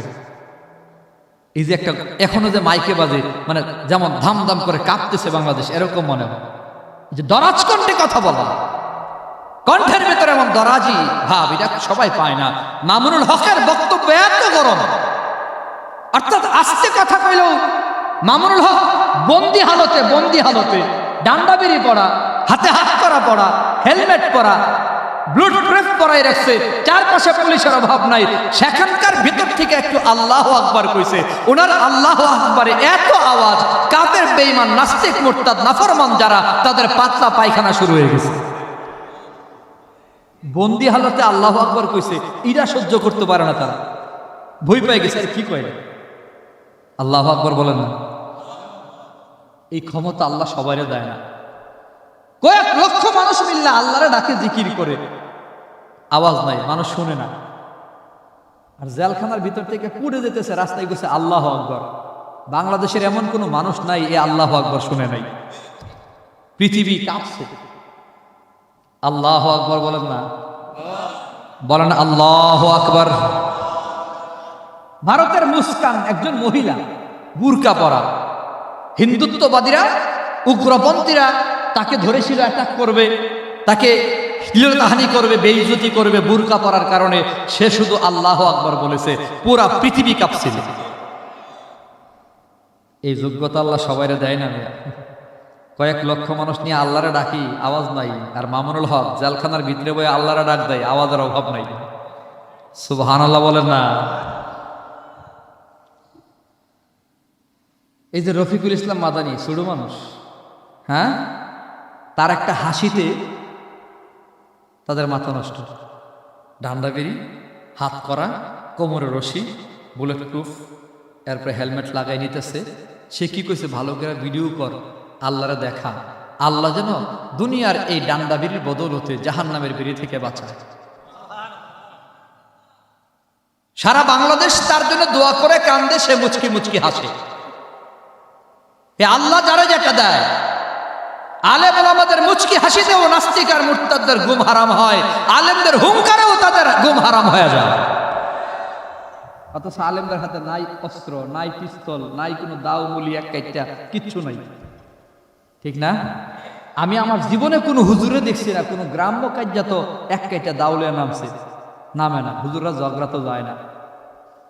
এই পর্যন্ত যত অস্ত্রবাজ, পিস্তলওয়ালা ধরা পড়ছে, কোন হুজুরে দেখছেন? আচ্ছা, এলাকায় গাঁজাখুর ধরা পড়ছে, গাঁজার চালান দেয়, কোন হুজুরে দেখছেন?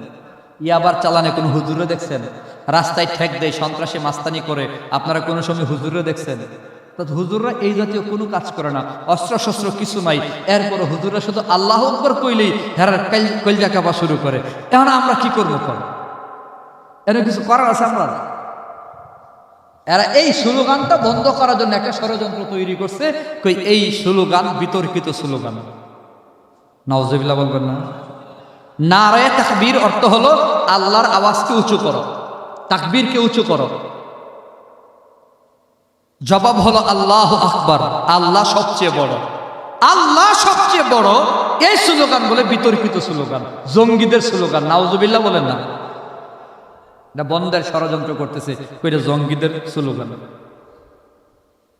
অথচ আল্লাহ আকবরের ধ্বনিতে এদেশের সূর্য ওঠে, এদেশের সূর্য ডুবে।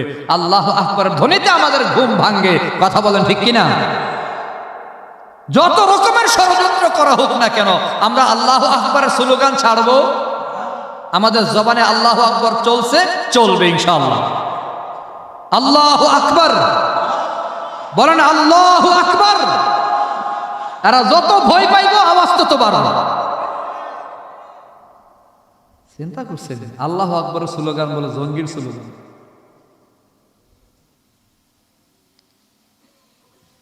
আল্লাহ আমাদের বোঝার তৌফিক দেন, সকলেই বলি আমিন। খারাপ লাগতেছে আপনাদের? রমজান মাসে আল্লাহর কোরআন নাজিল হয়েছে, আল্লাহর কোরআন নাজিল হয়েছে মাহে রমজানে। আগত রমজান মাস চলে আসতেছে, প্রায় 2 বছর হয়ে গেল। হুজুরদেরকে জেলখানায় ঢুকায় রাখছে। পায়ে হাত রেখে অনুরোধ করে বলবো, হুজুরদেরকে জামিনের ফাইসালা করেন। দুঃখ, এই দেশে কোটি কোটি টাকা চালান দিয়া বিদেশে পাঠিয়ে দিছে। আমেরিকায় 9টা বাড়ি করছে, কানাডায় নিজের বউয়ের নামে বাড়ি করছে। কোটি কোটি টাকা পাচার করে ওই চোরদের বিচার হয় না, আলেমরা অপরাধ না করে জেলখানায় আটকে থাকে। কি কপাল আমাদের! আল্লাহ পাক আমাদের জুলুম থেকে হেফাজত করেন, সবাই বলে আমিন। রমজান মাসে আল্লাহর কোরআন নাজিল করেছেন আল্লাহ। মাহে রমজান দামি হয়ে গেছে আল্লাহর কোরআন নাজিল হওয়ার কারণে। শুধু রমজানটাই দামি হয় নাই, কোরআন শরীফ যেই রাতে নাজিল হয়েছে রাতটাও দামি হয়ে গেছে। ইন্না আনজালনাহু ফি লাইলাতিল কদর ওয়া মা আদরাকা মা লাইলাতুল কদর লাইলাতুল কদরি খায়রুম মিন আলফি শাহর।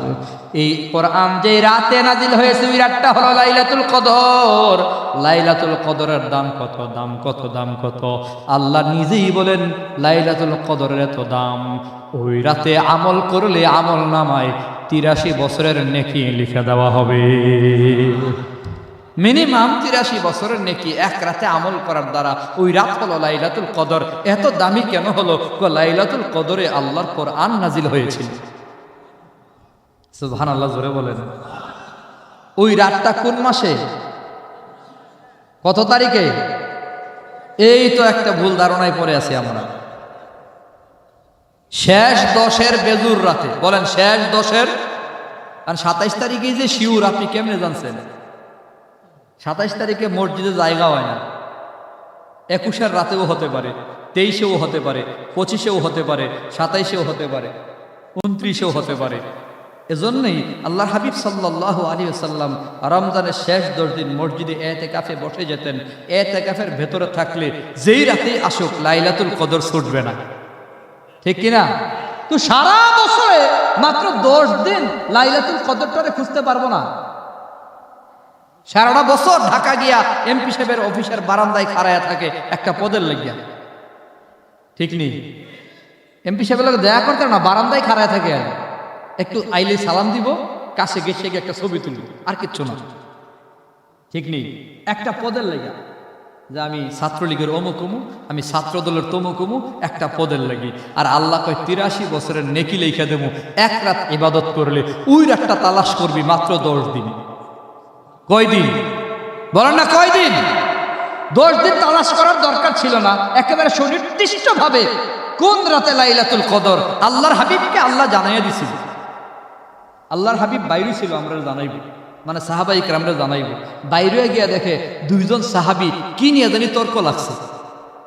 2 জনের মধ্যে তর্ক মিটাইতে গিয়া, ঝগড়া মিটাইতে গিয়া আল্লাহর হাবিব ভুল্লা গেছে লাইলাতুল কদর কোন। আমারে চেয়ারম্যান বানাইবার লাগে আপনি কাজ করলে কি লাভ আমি বুঝি না। আমার এলাকায় যখন আমি নির্বাচনী ওয়ার্ক করছি এই কথাটা সব জায়গায় বলছি যে আমারে পাস করে এবার লাগি, ঝগড়া করলে আপনার লাভ কি? চেয়ারম্যান হলে আমি নু নাকি? ফেল করলে আমি ফেল হবো, পাস করলে আমি পাস করবো। তো আমারে চেয়ারম্যান বানাইতে গিয়ে আপনি কাজ করলে আপনার হাত যাবো গা, পাও যাবো গা। আমি তো জিন্দিগি তো আপনার হাত পা দিতে পারতাম না। কমপক্ষে 1-2 মাস জেল খাটবেন আমার লেগে। আমি তো আপনার সুরাইতাম উদাইতাম না, টাকা তো আপনারা দেব, আপনার বউ কানবো, আপনার জিফুত কানবো, আপনার রিক্সা চালানি বন্ধ থাকবো, আপনার ইনকাম বন্ধ থাকবো, 1.5 মাস জেল খাটবেন। এই সব ক্ষতি আমার পক্ষে দেওয়াও সম্ভব না, আমার লাগে কাজ্যা করার দরকার নেই। কোন নেতার জন্য আপনারা ঝগড়ায় যাবেন না, ইভেন কি বাড়ির বড় সর্দারের জন্য ঝগড়ায় যাওয়া ঠিক না। আমার বাড়ির সর্দার কি বেশি ভালো নেই? আমি বিপদে বললো তো হে গুস্তায়, কি সত্য না কথাটা? আমি একটু বিপদে পড়লো তো আমার বাড়ি বড় সর্দারে কয় বিপদ কেমনে দেবো, কিছু ঘুষ মুষ দেওয়ান লাগে, নিজের বাড়ি সর্দারে ঘুষ খাওয়াই দরবার করার লাগে। হে সর্দারের লাগে আমি কাজ্যা করতাম কি লিগে? কি বুঝাইতে পারলাম না? বোধ সর্দার কি কবরও যাইব? খিলাম যাইব বলে, কি রং ঢুকছে। সর্দার তো আপনার কবরও যাইতো না। অতএব কারো জন্য কেউ সংঘবদ্ধ গোষ্ঠীগত জমায়া 200 মানুষ একটা দাউলে নেমে মোগা, এগুলো আল্লাহর হস্তে ছাড়ে না। একজনও কাজে আসবে না হাসরের দিন। ইসলামের জন্য ডাক দিলে একজনেরও পাই না। মাদ্রাসা বাঁচান লাগবো, ডাক দিছি। গাঞ্জার আড্ডা ভণ্ডপীরের মাজার ভাইঙ্গা চুরমার করতে হবে, এই সময় কেউ আয় না। গ্রাম্য বংশীয় কার্যা করতে হবে বলতে নাই মজা না, আল্লাহর রাস্তায় যাইয়েন না। একজন যদি কোনো বাড়ির লোকেরা অন্যায় করছে, আমার বাড়ির ছেলেরা মারছে, আমি যাই কম ভাই কি লিগে মারছো কৌ, হের কি দোষ আছে এইটা কৌ, আমি বিচার জানানো। ঠিক আছে না ইনশাল্লাহ? বিচার জানানো, নাইলে প্রচলিত আইন আছে, মামলা আছে, সেদিকে যাবো, কিন্তু ঝগড়া করতাম না। আমাদের কৃষ্ণনগর তৈল ঝগড়া সেরা এলাকা, ঠিক না? মোটামুটি সব আসামি আপনাদের এলাকায় এসে থাকে। হালাম্মার বাড়ি, শ্বশুর বাড়ি, আত্মীয়র বাড়ি, বিয়ের বাড়ি, এই যে বিলকান্দাই সহ এই গৌরনগর 7 গ্রামের মানুষ এদিকে ঘুমায়। ঝগড়ার আখড়া বললেও চলে, কিন্তু আল্লাহ রহমতে আমি চেয়ারম্যান হওয়ার পরে আর কোনো ঝগড়া নাই। ছোট্ট একটু হইছিল, এটারে 17 দিনে বইয়া শেষ করে লেছি। কোনো মারামারি নেই, ঝগড়া নেই, দাঙ্গা নাই। একটা সময় হইতো কেন, চেয়ারম্যানদের ধান্দা ছিল, কারণ ঝগড়া হইলে চেয়ারম্যানের লাভ, ইনকাম আছে। আপনারা 2 জন লাগলে লাভটা কি? 2 জনে আমার কাছে রাত্রেবেলা সীতারামপুর দৌলতপুর একটু লাগছিল, লাগছে পর আমি বুঝছি আসলে একটা ব্যবসা আছে। সীতারামপুরে হেরাও রাতের বেলা আমার ফোন দেয়, দৌলতপুরে হেরাও আমার ফোন দেয়, দিয়া কো চেয়ারম্যান সাহেব যেমনে পারেন পুলিশের অত্যাচার থেকে বাঁচান, টাকা যা লাগে নেন, টাকা যা লাগে। তখন তো দেখলাম ভালো ব্যবসায়ী। আমি যদি কইতাম থানায় এখন 2 লাখ টাকা দোন লাগবো, আমার কাছে নিয়ে আইব, ঠিক হই 1 লাখ থানায় দেবো, 1 লাখে আমার পকেট আমার বউরে দেবো, বউ তো খুশি হইব, ঠিক না? এখনকার বউ তার একেবারে ফাতেমার মতো না, যাচাই করবো হালাল না হারাম। হুজুর মানুষ দিছে একবারে 1 লাখ সকাল রাত্রেবেলা দিলে সকালে যাইব, 1 বুড়ি স্বর্ণ কিনবো গিয়া। হ্যাঁ জামাই ঠিক আছে, আমার জামাই।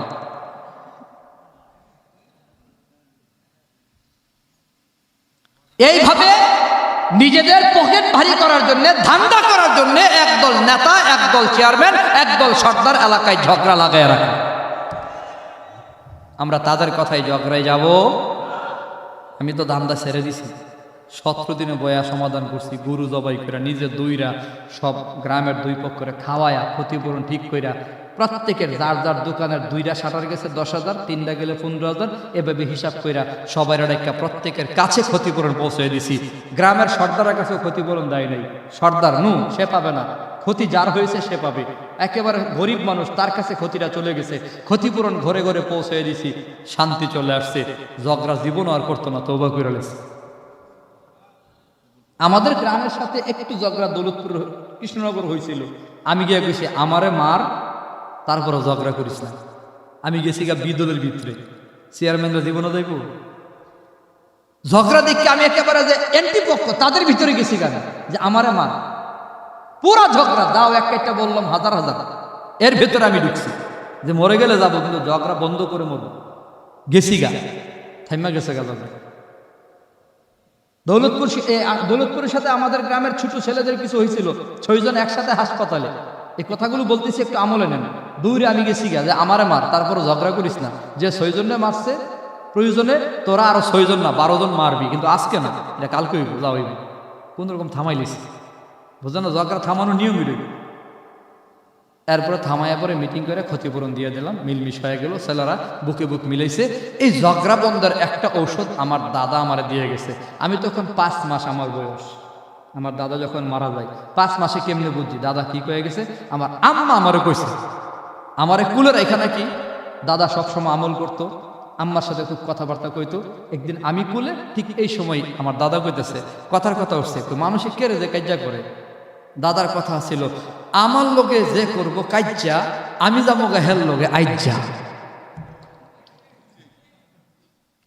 বুঝেননি?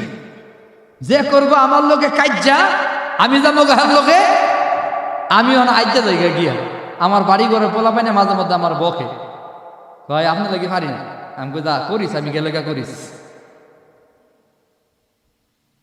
তা আমি আজ্জা জায়গা, এটা একটু ছোট হওয়া লাগে, একটু ছোট হওয়া লাগে, একটু বেহায়ামি করণ লাগে। চেয়ারম্যান মানুষ, আমি কিরে যাইতাম, এইটা যদি ভিতরে ঢুকে তো ঘন্টায় একটা মারা রইব, আমি যাইতাম কেরে, আমি যদি এই কথা কইতাম আমার বলা বাড়ি করবো, ঠিক অনেক সময় ধরে লাগে নাকি। আমি বলাবান্ধরে গেছি, তোর আর যত চাহিদা আছে পুরা করবি, 5 পাড়া মারা করবি, যতটা লাগে আমি বুঝবি, বাকি আমি যেদিন কই হে দিবি, এ কথা কয়ে ঘুম পাড়াই দিবি, বুঝেননি? যেদিন কই সেদিন 10টা ফালাই দিবেন ঘুমা, এ কথা কয়ে বিদলের ভিতরে জায়গা আমারে মার, তারপরে ঝগড়া করিস না। আজ্জাকে লাগা আমার বিশ্বাস জিন্দিগিতে ঝগড়া হবে না, কথা বলুন ঠিক কিনা? আল্লাহ, খারাপ লাগতেছে আপনাদের না? চেয়ারম্যান হিসেবে শুধু ওয়াজ করলে তো হইতো না, এলাকার ঝগড়া বন্ধের কথা তো কিছু কইতেই। কন যে করবো আমার লোকে কাজ্জা, আমি যাবো হের লোকে। হে এক কাইটা গাই দিতে চাইছিল, আমি হেরে যদি ভাই আইতাছি তোর কাছে আইলে দিস, হে গাই জীবনে দিব? আমার হাতে অস্ত্র সারা যদি আমি বলি আমি তোর কাছে আমু, তুই মন মতো গাই দিস, অস্ত্র সারা গেলে জীবন আপনার গাই দিব না। আপনার হাতে কিছু থাকলে সে গাই দিব, সে মনে করবে কি আমারে গাই মারবো উল্টা। এ ভয়টা আগে তার অন্তর থেকে সরাতে হবে, আমি খালি হাতে নিরস্ত্র। এরপরে আস্তে করে কম ভাই আইতাছি, একটু দাঁড়া, কাছে গিয়া কোনো মারলে আমার বাড়ির সর্দারে কিন্তু কইতে বই না, বড় সর্দারে কইতে বই, আপনি গেলে মারবো গাই, বড় সর্দারের সামনে রাখবেন, আর যেই সর্দার সামনে আইব না বুঝবেন হে বাটপার, লাগাই দিয়ে যে সামনে থাকবো না, হ্যাঁ কি হে ওই বানরে গিয়ে ওই কুড়ে বয়ে মজা খাইতো আর রুডিপালা খাইতো, মামলা পাইতো, এরে সামনে রাখবেন, বড় সর্দার আপনি সামনে থাকেন, মরলে আপনি মরবেন আগে, আমরা মরবো পরে, জিন্দিগিতে কাজ যেত অনেক সবাই। কি বেদার হইতেছে নাকি? গ্রামের সর্দাররা হয়তো মনে মনে আমার বাইশ চেয়ারম্যান গিয়ালুক, যত বড় সর্দারই হোক আমার থেকে বড় না, আমি চেয়ারম্যান নাকি, ইউনিয়নে বড় সর্দার তো চেয়ারম্যান হই। আল্লাহু আকবার, বিনয়ের সাথে চলতে হবে। আরে আমি এমন কি হয়ে গেছি, আমি চেয়ারম্যান, এমপি, মন্ত্রী, আল্লাহর হাবিবের একটা পশমের সমান তো সারা দুনিয়ার ওজন হবে না। সেই নবীও তো এই কথা বলতেন, আল্লাহুম্মা জাআলনি ফি আইনি সগীরা ওয়া ফি আয়ুনিন নাসি কাবীরা। আয় আল্লাহ, আমার নজরে আমাকে ছোট বানায়া দাও, মানুষের নজরে বড় বানায়া দাও, অর্থাৎ আমার দিলে যেন অহংকার না ঢুকে। আনা সাইয়্যিদু বানি আদম ওয়ালা ফাখরা। নবী যখন কখনো বলতেন আমি বনি আদমের সর্দার, সাথে সাথে বলতেন এখানে আমার কোনো বেড়াগিরি নাই, আল্লাহ আমারে বড় বানাইছে। নবী বলছে মান তাওয়াযু আলিল্লাহ রাফাহুল্লাহু দারাজাত, যে নিজেকে ছোট করে দেবে তারে বড় করে দেবেন কে? আপনি নিজেরে বিলাইয়া দেন, বড় করবে আল্লাহ। যাই হোক, বলতেছিলাম রমজান মাস কোরআনের মাস, শাহরু রমাদান আল্লাযী উনজিলা ফীহিল কুরআন। রমজান মাসে কোরআন নাজিল করেছে, কোরআনের সাথে সম্পর্ক রাখার দরকার আছে না নাই? আল্লাহর কোরআন তেলাওয়াত যেখানে বেশি হবে ওখানে আল্লাহর রহমত হবে। অতএব রমজান মাসে বেশি বেশি কোরআন তেলাওয়াত করুন, অন্তত একটা খতম আদায় করুন। যারা পারি না রমজান মাসে কোরআন তেলাওয়াত শিখে নেব, তাও পারি না মাহে রমজানে অন্তত তারাবি নামাজ 20 রাকাত আদায় করব। কয় রাকাত? আরো জোরে, কম নাই তো আবার, কম না থাকলে বালা। একদম তো তারাবি নামাজ বাদ হইতে লাইতেছে আস্তে আস্তে। 8 রাকাত পড়লো ভালো আছে, এরপরে এখন ফতোয়া চালু করছে 4 রাকাত পড়লো হইব। এখন চালু করছে এটা নফল, না পড়লেও কোনো গুনাহ নাই। অর্থাৎ এরা সিদ্ধান্ত হইল আস্তে আস্তে আস্তে আস্তে ইসলামকে উঠাইয়া দেয়। ওই যে কইতাছে পেশাব করে শুধু ঢিলা কুলুকের দরকার নাই, একটু পানি মাইরে দিয়ে উঠে যাবেন গা, এরপরে কাপড়ে লাগলে সমস্যা নাই, নামাজ পড়ে নেবেন, অর্থাৎ কাপড়টাকে নাপাক বানিয়ে দিন। নাউজুবিল্লাহ বলেন। এরা একটা এজেন্ডা বাস্তবায়ন করতে চাচ্ছে। ইসলামটাকে এভাবে তারা বিকৃতি করার চেষ্টা করতেছে যে একটা সময় তারা ইসলামকে রাখতে চাচ্ছে না।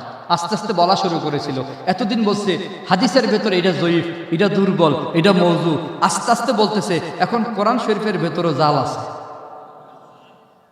এতদিন হাদিসকে অস্বীকার করছে, কয়দিন পরে কোরআনকে অস্বীকার করবে। এটা একটা সম্প্রদায়, একটা এজেন্ডা বাস্তবায়নের ষড়যন্ত্র তারা করতেছে। আমরা সজাগ থাকবো ইনশাআল্লাহ। ইসলাম সম্পর্কে এখন কেউই কম জানি না, ডাইরেক্ট কইবেন সারা জীবন যেমনি পড়েছি এমনি আছে, যা কথা কোন ঠিক কিনা? এরপরে যদি প্রমাণ নিয়ে বেশি কথা কও, বেশি তর্কের দরকার নাই। কাবা ঘরে কই রাকাত তারাবি হয় এটা আগে কও, মদিনায় নবীদের শুয়ে আছে ওখানে কই রাকাত তারাবি হয় সেইটা আগে একটা ভিডিও আইন আমার দেখাও, অথবা চ্যালেঞ্জ করেন মক্কা মদিনার থেকে একটা লোকের আপনার ছেলে থাকলে, আপনার কোনো আত্মীয় স্বজন থাকলে খবর আমার কাছে পৌঁছান। মক্কায় যে আছে, মদিনায় যে আছে, স্পষ্ট জিজ্ঞাসা করে দেখেন কাবা ঘরেও 20 রাকাত হয়, মদিনায়ও 20 রাকাত হয়। কোন মরুভূমির চিপাই কাটা 8 রাকাত করে সেইটা আমাদের দরকার, দেখার দরকার নাই। কাবা ঘরেও 20 রাকাত হয়, মদিনায়ও 20 রাকাত হয়। আমরা সারা জীবন 20 রাকাত পরে আসছি। হ্যাঁ, উজুরের কারণে, সমস্যার কারণে পড়তে না পারলে তো আল্লাহ মাফ করে দিয়েছে পুরোটাই। সবটাও যদি না পড়েন অসুবিধার কারণে আল্লাহ আপনাকে জিজ্ঞাসা করবে না, কিন্তু সুবিধা আছে পড়বেন তো 20 রাকাতই পড়া লাগবে। কথা কোন ঠিক কিনা? খতমে তারাবি আদায় করবেন, কোরআন শরীফের তালাওয়াত শুনবেন, পেছন থেকে হাফিজ সাহেব কষ্ট করে পড়বো, খায়া না খায়া পড়বো, মাথার গাম পাতায় ফালায় যেই সওয়াব পাইব আপনি শূন্য শূন্য সমান সওয়াব পাইয়া যাবেন। আল্লাহ আমাদের রমজান মাসে রোজা রাখার তৌফিক দেন, সবাই বলে আমিন। মান সামা রমাযানা ওয়া কামা লাইলাহা ঈমানান ওয়া ইহতিসাবান গুফিরা লাহু মা তাকাদ্দামা মিন যামবি। আল্লাহর হাবিব বলে রমজান মাসে রোজা রাখবে আর রাতের বেলা নামাজ আদায় করবে, তার অতীত জিন্দেগীর সব গুনাহ মাফ। অতএব রমজানে রোজা রাখমু, তারাবি পড়মু, রাজি আছি। একটা রোজাও ভাঙতাম না। কারা কারা আল্লাহরে হাত দেখান, আল্লাহ কবুল করেন। তারাবি নামাজ পড়বো ইনশাল্লাহ। কয় রাকাত? মসজিদে কি সূরা তারাবি না খতমে তারাবি? খতমে তারাবি হইলে একেবারে আরো দরকার, প্রথম থেকে নিয়ে শেষ দিন পর্যন্ত। সূরা তারাবি হইলে মাঝখানটা গেলে গো অসুবিধা আছে না, খতমে তারাবি গেলে গা খতম সিটটা যাবে, ঠিক নেই? হ্যাঁ, দূরে কোথাও গেছেন ওখানে গিয়ে দাঁড়ায় যাবেন। আল্লাহ রহমতে সারা বাংলাদেশে একটা নিয়মে খতমে তারাবি হয়, 27 দিনে হয়। যে মসজিদেই আপনি যাবেন, যদি খতমে তারাবিতে পড়েন তো তালাওয়াত সমান সমান। আপনাদের ছোট হরণ যতটুকুন তিলাওয়াত করবে, আশরাফপুরও আজকে এতটুকুই তেলাওয়াত করবে। আগামীকাল ছোট হরণ যেখান থেকে শুরু, আশরাফপুরও সেখান থেকে শুরু। সারা বাংলাদেশে একটা একই নিয়ম হওয়ার কারণে এখন খতমটা আদায় করা সহজ হয়েছে। আল্লাহু আকবার। আরেকটা আমল রমজান মাসে আমরা করতে চাই, যেটা করা লাগবে, নবী শিখিয়ে দিয়ে গেছে, সেটা হলো ইস্তেগফার। বলেন আস্তাগফিরুল্লাহ, আরো জোরে আস্তাগফিরুল্লাহ। ইস্তেগফারের পাওয়ার কত মুসলমান বাবা! যদি আল্লাহর জিগান, আল্লাহ ইস্তেগফার করলে কি লাভ, আস্তাগফিরুল্লাহ পড়লে কি লাভ হবে? আল্লাহ কয় সূরা নূহের 10, 11, 12 নম্বর আয়াত, 3 আয়াতে আল্লাহ কয় আস্তাগফিরুল্লাহর উপর আমল করলে আমি আল্লাহ তোমাকে দুনিয়াতেও কল্যাণ দেবো, পরকালেও কল্যাণ দেবো। ফাকুলতু আস্তাগফিরু রাব্বাকুম ইন্নাহু কানা গাফফারা ইউরসিলিস সামাআ আলাইকুম মিদরারা ওয়া ইউমদিদকুম বিআমওয়ালিন ওয়া বানিন ওয়া ইয়াজআল লাকুম জান্নাতিন ওয়া ইয়াজআল লাকুম আনহারা। আল্লাহ বলে আস্তাগফিরুল্লাহর উপর আমল যদি কোনো বান্দা করে, 1 নম্বর আল্লাহ বলে জীবনের সব গুনাহ মাফ। আল্লাহ পাক 2 নম্বরে কয় রহমতের বৃষ্টি আমি আল্লাহ দান করব। রহমতের বৃষ্টির জন্য ইস্তেগফারের উপর আমল করা, আস্তাগফিরুল্লাহ আস্তাগফিরুল্লাহ আস্তাগফিরুল্লাহ আস্তাগফিরুল্লাহ, এমন অনেক রকমের ইস্তেগফার সুন্নায় বয়ান আছে।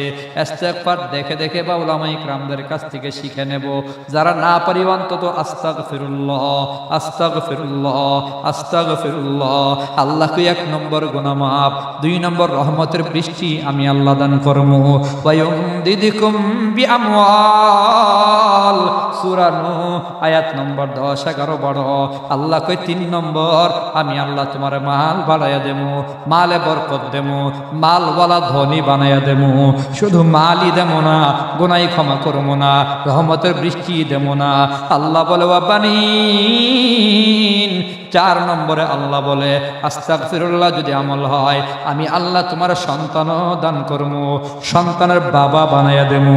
আল্লাহ বলে তোমারে আমি আল্লাহ গুনাহ ক্ষমা করিয়া দেবো, রহমতের বৃষ্টি দিয়া ফলন বাড়াইয়া দেবো, মালওয়ালা বানাইয়া দেবো।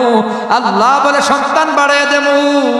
দুনিয়াতে এত কিছু দেওয়ার পরও আল্লাহ কই আস্তাগফিরুল্লাহর উপর আমল রাখবা।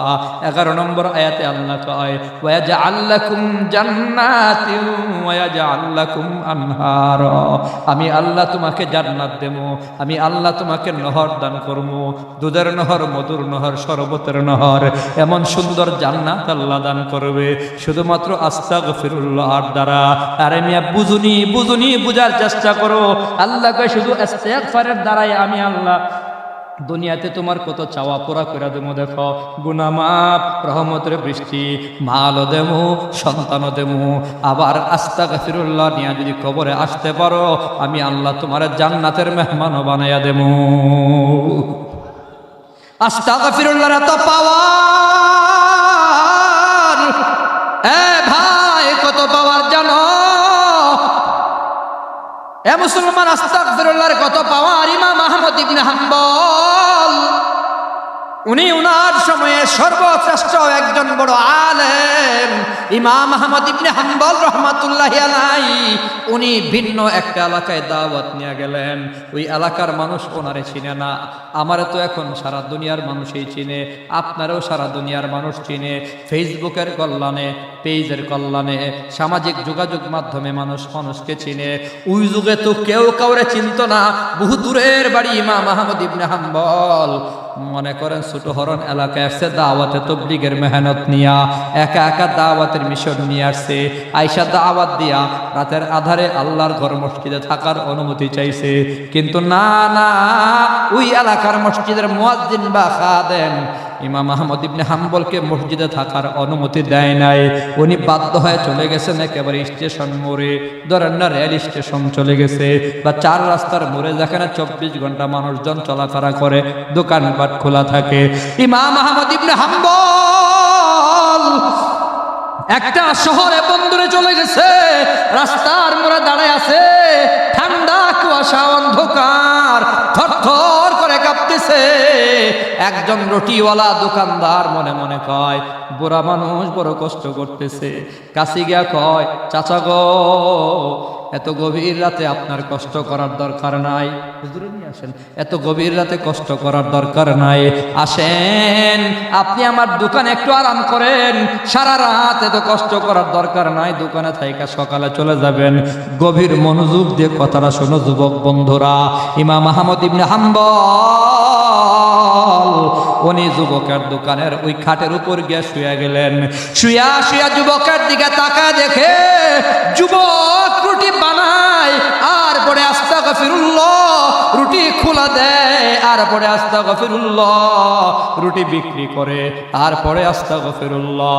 যুবক আস্তাগফিরুল্লাহ পড়া কঠিন নয়, ওযু লাগে না, গোসল লাগে না, ওরে পর্দার আড়ালের মা আলাদা কোনো সময় দেওয়া লাগে না। ও মা, রান্না ঘরে রান্না করো, আর পড়ো আস্তাগফিরুল্লাহ আস্তাগফিরুল্লাহ। যুবক ক্রিকেট খেলো, আস্তাগফিরুল্লাহ। ফুটবল খেলার ফাঁকে ফাঁকেও আস্তাগফিরুল্লাহ। সিএনজি চালাও, ফাঁকে ফাঁকে আস্তাগফিরুল্লাহ। আস্তাগফিরুল্লাহর উপর আমল চলতেছে।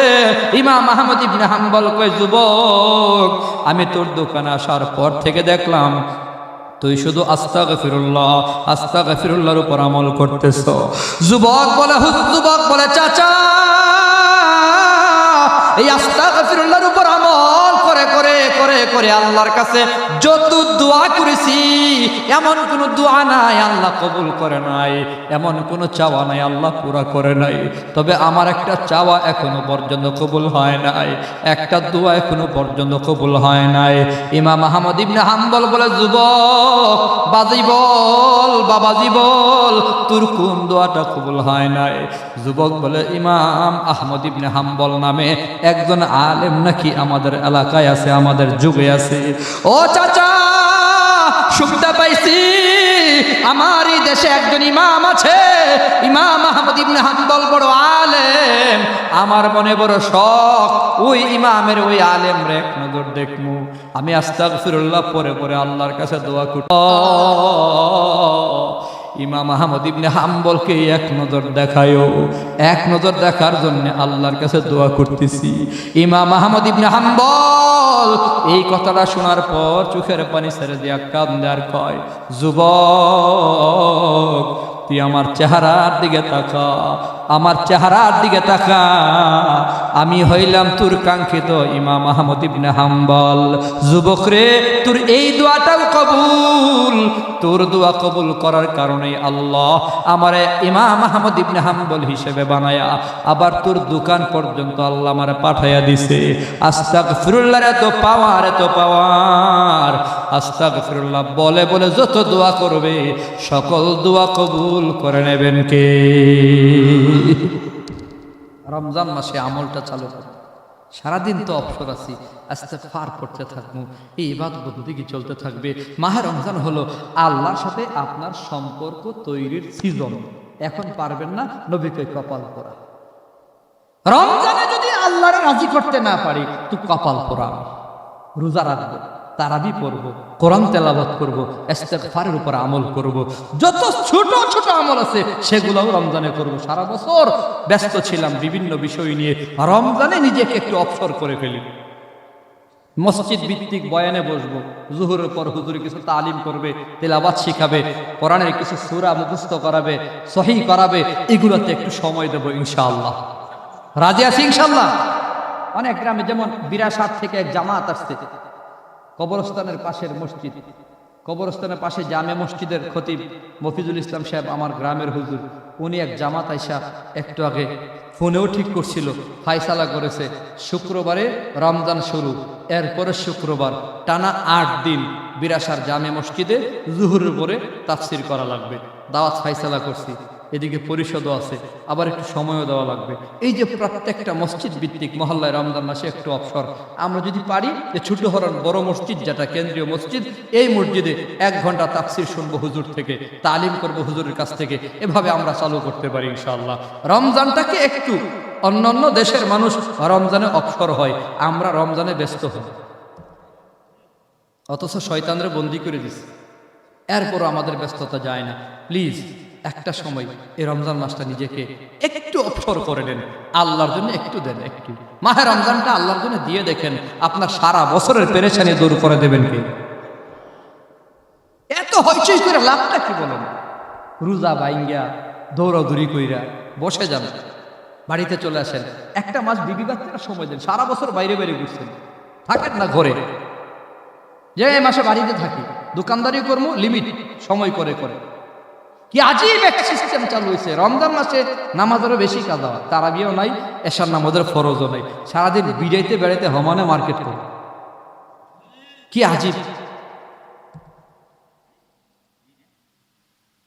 এই সিস্টেম চালু বন্ধ করেন। একই সাথে হুমড়ি খায়া সবাই গিয়া পুরা মাসের বাজারও করেন না। দ্রব্যমূল্যের বাজার খুব বেশি না, বুটের দাম তেলের দাম বাড়ছে, অল্প করে কিনি সবাই, একসাথে না কিনি। 3 দিন 4 দিন 5 দিনের বাজার করি। মাছ যদি ডিলি কিনে খেতে পারি, বুটও ডিলি কিনতে পারি, আচ্ছা যাই হোক, তারপরে কিছু বাজার একসাথে করতে হয়, 1 সপ্তাহ করেন। পুরা মাসের বাজার সবাই যদি একদিন যায় করি, তো আনন্দ বাজার এমন 10টা হইলে তো শর্ট পড়ব, ঠিক নেই? আমরা শর্ট কেন বললাম? সবাই অল্প অল্প করে 4-5 দিনের জন্য কিনি, আবার 1 সপ্তাহ পরে কিনব, ফাঁকে ফাঁকে কিনবো ইনশাআল্লাহ। একসাথে সবাই হুমড়ি খেয়ে বাজারে যাব, তো বাজারের দাম সিন্ডিকেট ওনারা বাড়াবেই, থাকলেও কেব নাই। পেঁয়াজ খুব বেশি বাড়ায় আমাদেরকে বিপদে ফেলাবার কথা না, আমরা নিজেদের দোষে বিপদে বসছি। পেঁয়াজ তো 3-4 দিন পরে পচে যাবো আপনি না কিনলে। বেশি দাম বাড়ছে, পেঁয়াজ কিনতাম না, এক সপ্তাহ দেখি এরা বেঁচে করি, একটু একটু করে কিনবো, বেশি একসাথে কিনবো না ইনশাল্লাহ। রাজি আছি তো? রাজি আছি তো ইনশাল্লাহ? এই রমজান মাসে আমলগুলো করব। রমজান মাসটাই তো মুত্তাকি হওয়ার মাস, পরহেজগার হওয়ার মাস, গুনাহ ছাইরা দেওয়ার মাস, নেক আমল করার মাস। তো আল্লাহ পাক আমাদের সব ভাইকে, আরে তারপরই বলে জানি কষ্ট বয়ানের একটা সিজন আছে না, সময় আছে না, এগুলার একটা সময় আছে, বুঝলেন? কোথায় রে আরে আমারে এভাবে পেছে ফেলে দিলেন, 11:30 বাজে, কই ঘন্টা আমি এমনি তো কষ্ট করেছি অনেক দূর। মোরা মুসলিম, মোরা বীর মুজাহিদ সৈনিক রাসূলের, মোরা সুন্নাতে মানি মুসলিম বলে দুশমন বাতিলের। এদের রিকোয়েস্ট, এরা বলতেছে এটা বলার জন্য। মোরা মুসলিম, মোরা বীর মুজাহিদ সৈনিক রাসূলের, মোরা সুন্নাতে মানি মুসলিম বলে দুশমন বাতিলের।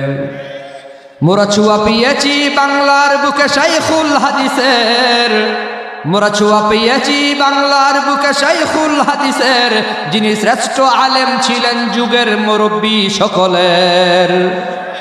মোরা মুসলিম, মোরা বীর মুজাহিদ সৈনিক রাসূলের, মোরা সুন্নাতে মানি মুসলিম বলে দুশমন বাতিলের।